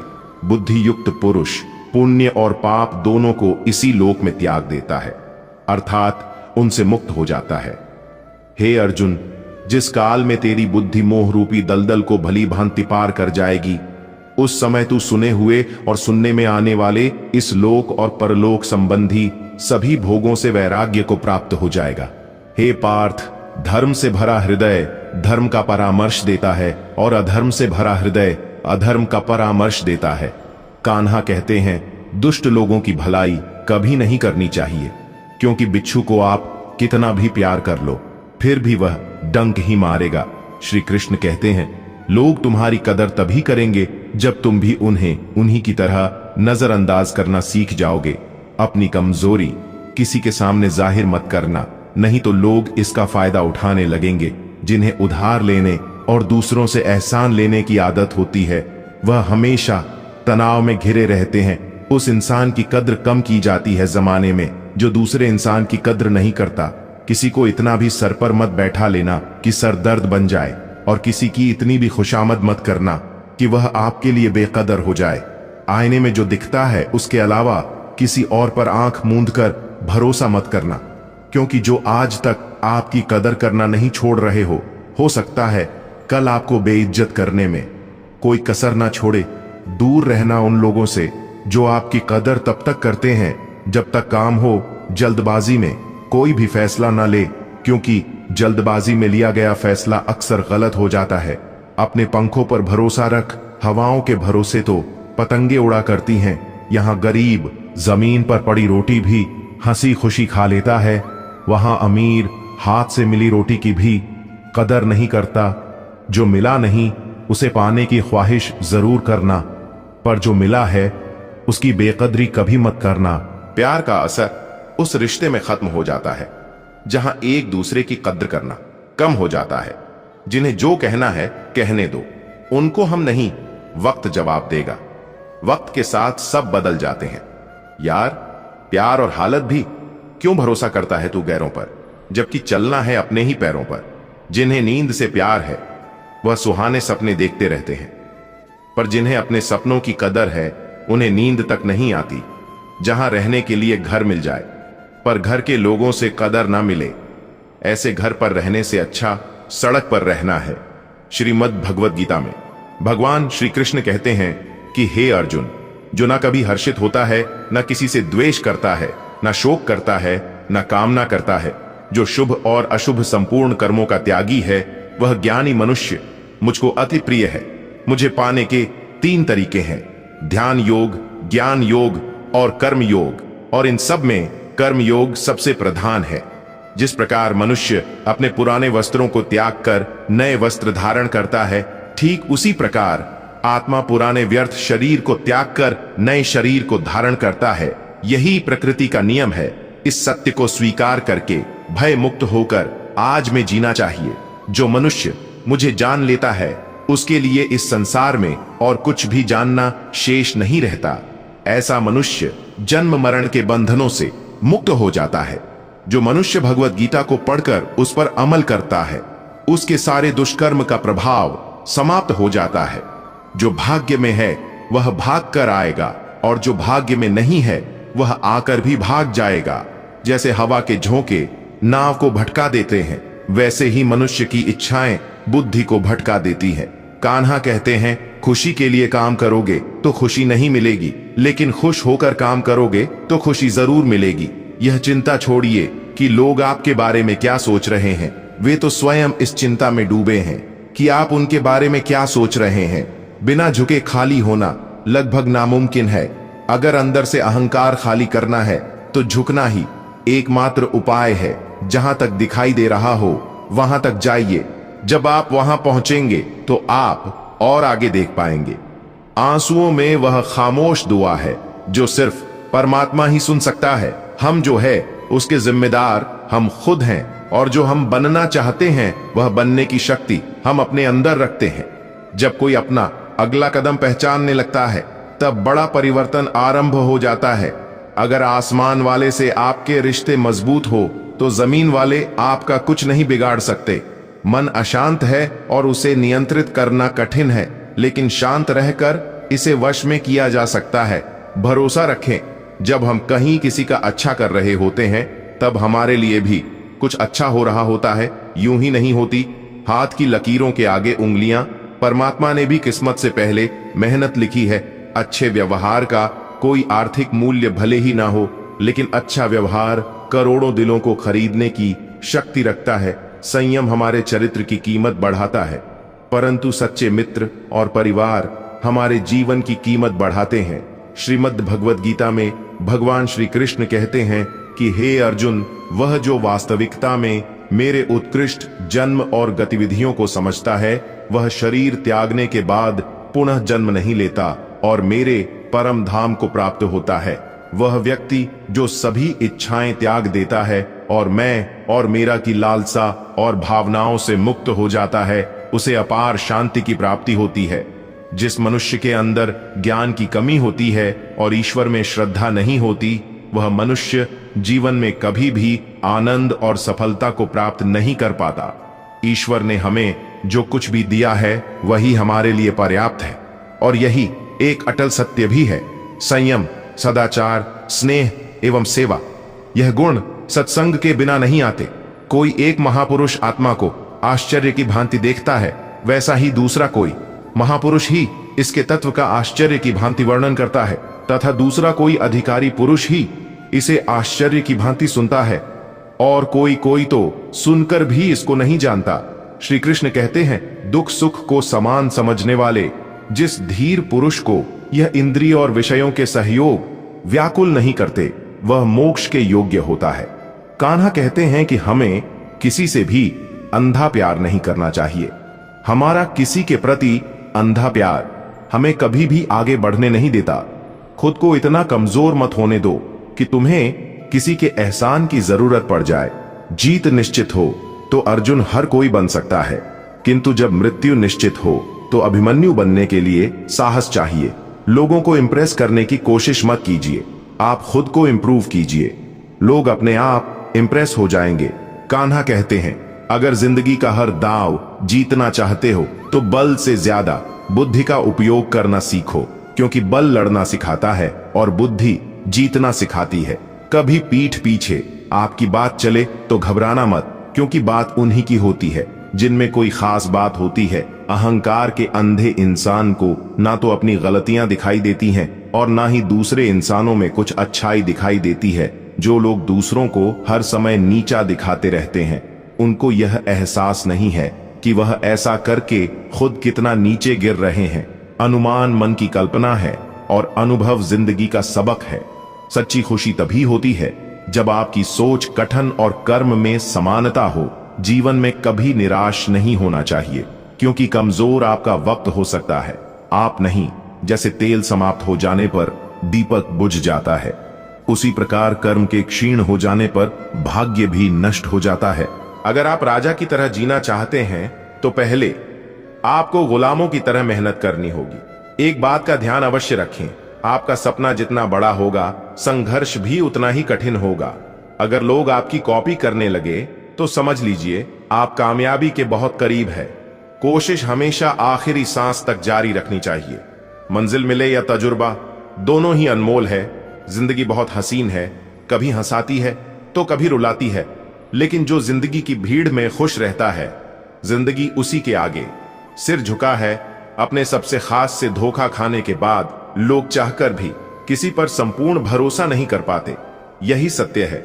श्रीमद् भगवद गीता में भगवान श्री कृष्ण कहते हैं कि हे अर्जुन, मनुष्य अपने जीवन को सरलता से जी सकता है, पर फिर भी वह कभी सरल जीवन जी ही नहीं पाता। वह हमेशा चिंताओं से घिरा रहता है। वह भूतकाल की बातों को सोचकर परेशान होता रहता है। वह मौत से डरने लगता है। वह ना तो अपने जीवन को सही तरीके से जी पाता है और ना ही मृत्यु को गले लगा पाता है। ज्ञानी व्यक्ति ना तो मरने वाले का शोक करते हैं और ना ही उनका शोक करते हैं जो अभी जिंदा है, क्योंकि वह जानते हैं जो मर गया वह फिर से जन्म लेगा और जो जिंदा है वह एक दिन जरूर मरेगा। कर्म का नियम कहता है कि प्रत्येक घटना का एक कारण और प्रभाव होता है। समान रूप से किए गए कार्य के परिणाम अलग अलग हो सकते हैं। यह केवल इस बात पर निर्भर करता है कि वह कर्म किस प्रकार करता है। जिस प्रकार आग एक लकड़ी को जलाकर राख कर देती है, उसी प्रकार आत्मज्ञान आपके अंदर चलने वाले सभी द्वैत कार्यों को भस्म करके आपको आंतरिक शांति प्रदान करता है। हे पार्थ, कर्म करो, लेकिन फल की इच्छा से नहीं। बस अपना कर्म करते जाओ और आगे बढ़ते जाओ।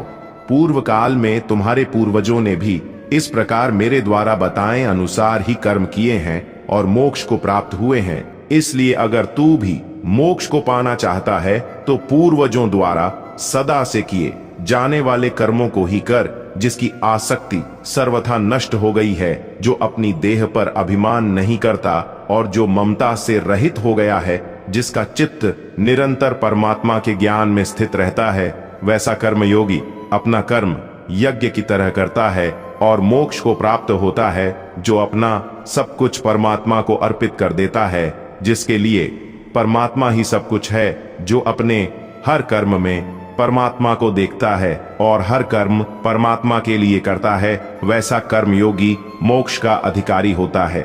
कान्हा कहते हैं, नई शुरुआत इंसान को थोड़ा डराती है, पर याद रखना सफलता मुश्किलों के बाद ही नजर आती है।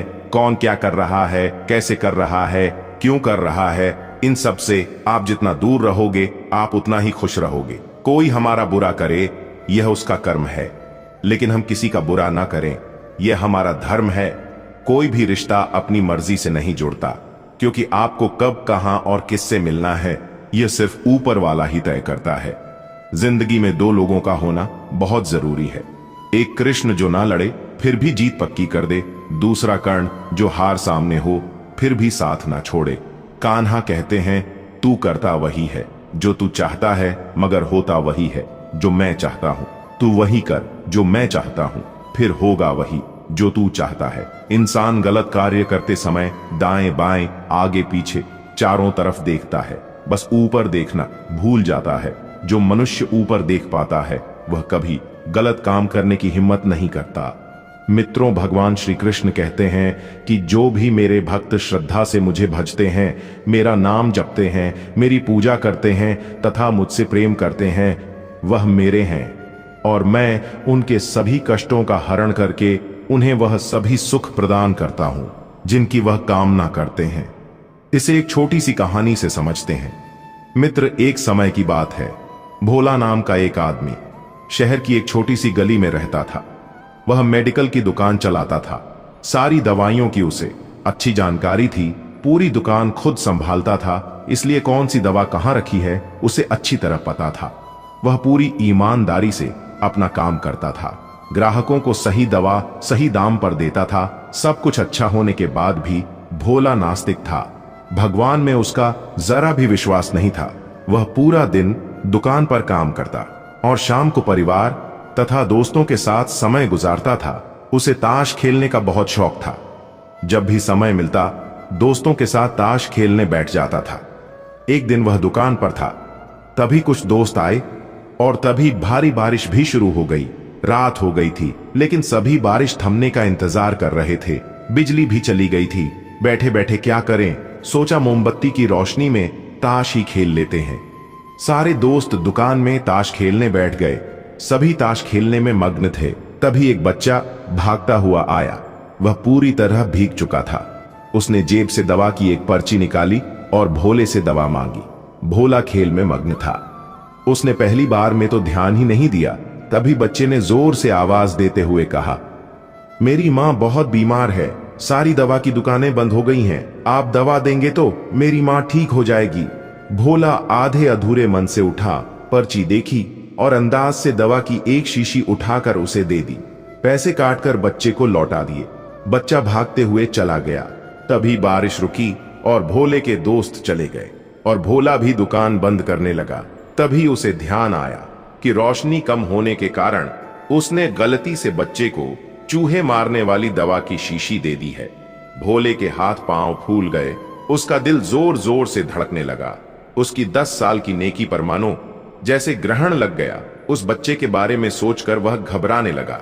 सोचा, यदि यह दवाई उसने अपनी बीमार मां को दे दी तो वह अवश्य मर जाएगी। बच्चा भी बहुत छोटा होने के कारण उस दवाई को तो पढ़ना भी नहीं जानता होगा।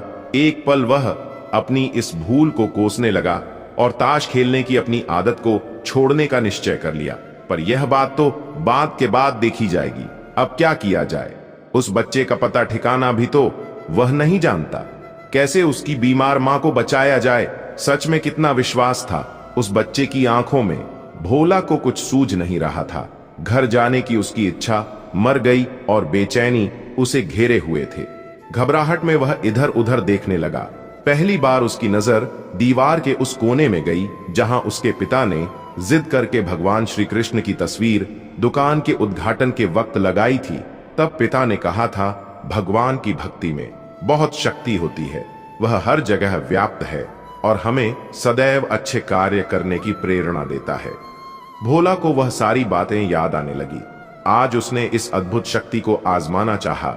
उसने कई बार अपने पिता को भगवान की तस्वीर के सामने हाथ जोड़कर आंखें बंद करते हुए पूजा करते देखा था।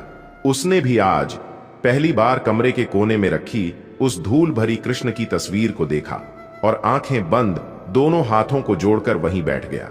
कुछ देर बाद वह छोटा बच्चा फिर दुकान में आया। भोला ने पसीना पूछते हुए उसने कहा, क्या बात है बेटा, तुम्हें क्या चाहिए? बच्चे की आंखों से पानी छलकने लगा।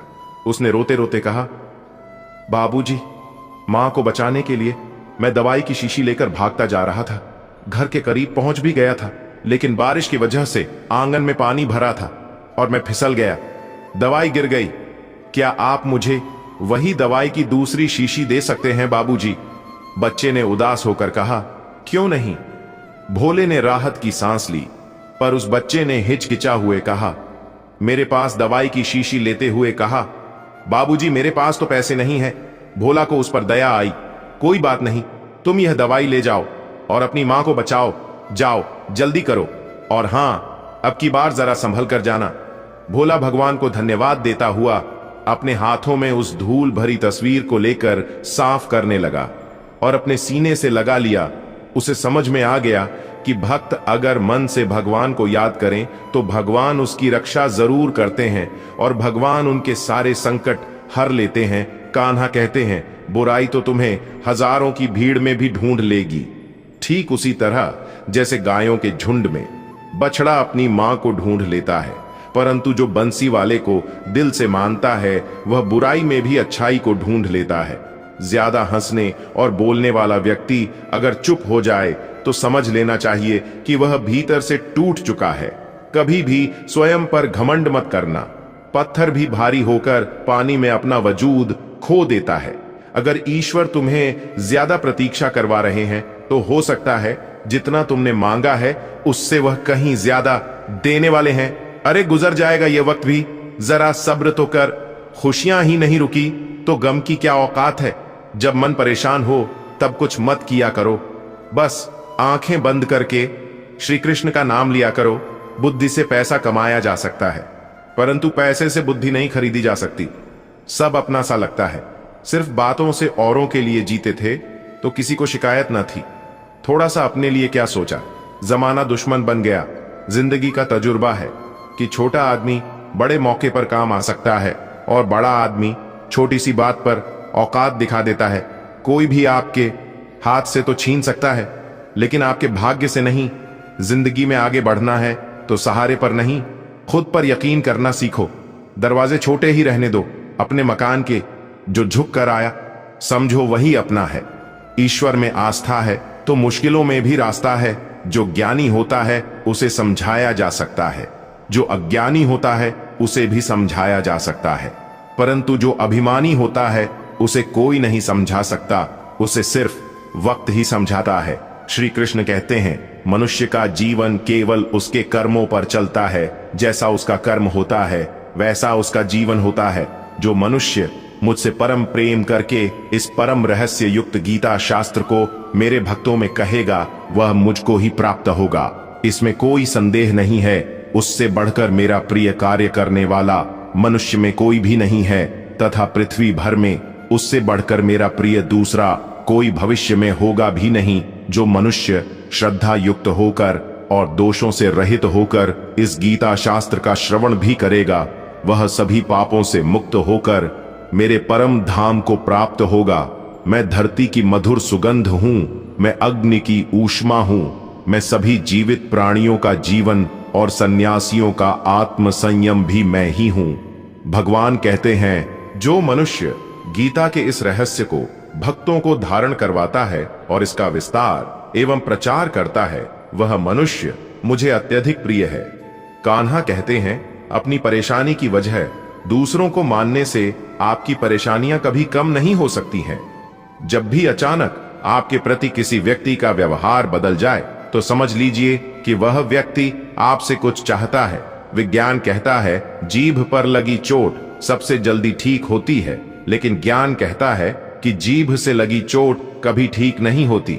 रात की मुट्ठी में एक सुबह भी है। शर्त यह है कि पहले जी भर के अंधेरा तो देख लो। याद रखिए, सबसे बड़ा अपराध अन्याय सहना और गलत के साथ समझौता करना है। इंसान दो वजह से बदल जाता है, या तो कोई खास उसकी जिंदगी में आ जाए या कोई बहुत खास उसकी जिंदगी से चला जाए।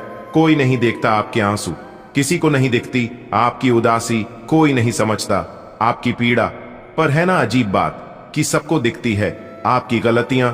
दुनिया के चार स्थान कभी नहीं भरते, समुद्र, शमशान तृष्णा का घड़ा और मनुष्य का मन धुआं भी ढूंढ ही लेता है अपना वजूद, कभी तो खुद को खोकर, कभी हवा का होकर। अच्छे इंसान में भी एक बुरी बात है कि वह हमेशा दूसरों को अपने जैसा समझ लेता है। यूं तो कोई सबूत नहीं है कि कौन किसका क्या है। यह दिल के रिश्ते तो बस यकीन से चलते हैं। इंसान का सबसे बड़ा दुश्मन उसका दिमाग होता है। पकड़ पकड़ कर लाता है उन लम्हों की यादों को जो तकलीफ देते हैं। हमारा व्यवहार गणित के शून्य की तरह होना चाहिए, जो स्वयं में तो कोई कीमत नहीं रखता, लेकिन दूसरों के साथ जुड़ने पर उसकी कीमत बढ़ा देता है। सिक्के हमेशा आवाज करते हैं, मगर नोट हमेशा खामोश रहते हैं। इसलिए जब आपकी कीमत बढ़े तो शांत रहिए। अपनी हैसियत का शोर मचाने का जिम्मा आपसे कम कीमत वालों के लिए है। जमाने की नजर में थोड़ा सा अकड़ कर चलना सीख लो। हम जैसा दिल लेकर फिरोगे तो लोग जलाते ही रहेंगे। लोग आईना कभी भी ना देखते।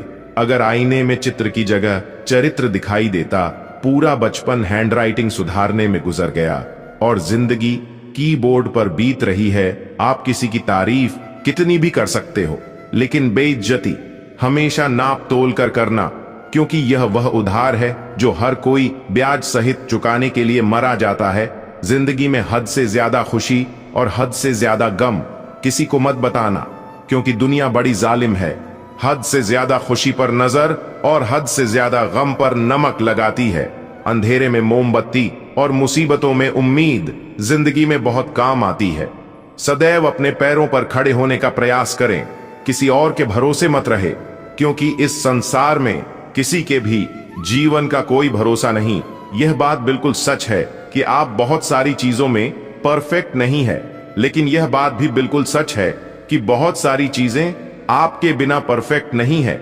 जो काम सबसे ज्यादा महत्वपूर्ण और कठिन है, सबसे पहले उसको करो। जीवन में जो कुछ भी होता है वह किसी न किसी वजह से होता है। या तो वह आपको कुछ बनाकर जाता है या फिर कुछ सिखा कर जाता है। मतलब ना हो तो लोग बोलना तो दूर, देखना भी छोड़ देते हैं। इसलिए अपेक्षा सिर्फ खुद से रखिए। रास्ते कभी खत्म नहीं होते, बस लोग हिम्मत हार जाते हैं। तैरना सीखना है तो पानी में उतरना ही पड़ेगा। यूं किनारे पर बैठकर कोई गोताखोर नहीं बनता। श्री कृष्ण कहते हैं, अगर थोड़े से आराम को छोड़ने से व्यक्ति एक बड़ी खुशी को देख पाता है, तो एक समझदार व्यक्ति को चाहिए कि वह थोड़े से आराम को छोड़कर बड़ी खुशी को हासिल करने का प्रयास करें। जीवन की यात्रा में विश्वास आपको पोषण देता है। अच्छे काम एक घर की तरह है, ज्ञान दिन की रोशनी की तरह है और सजगता आपको सुरक्षा देती है।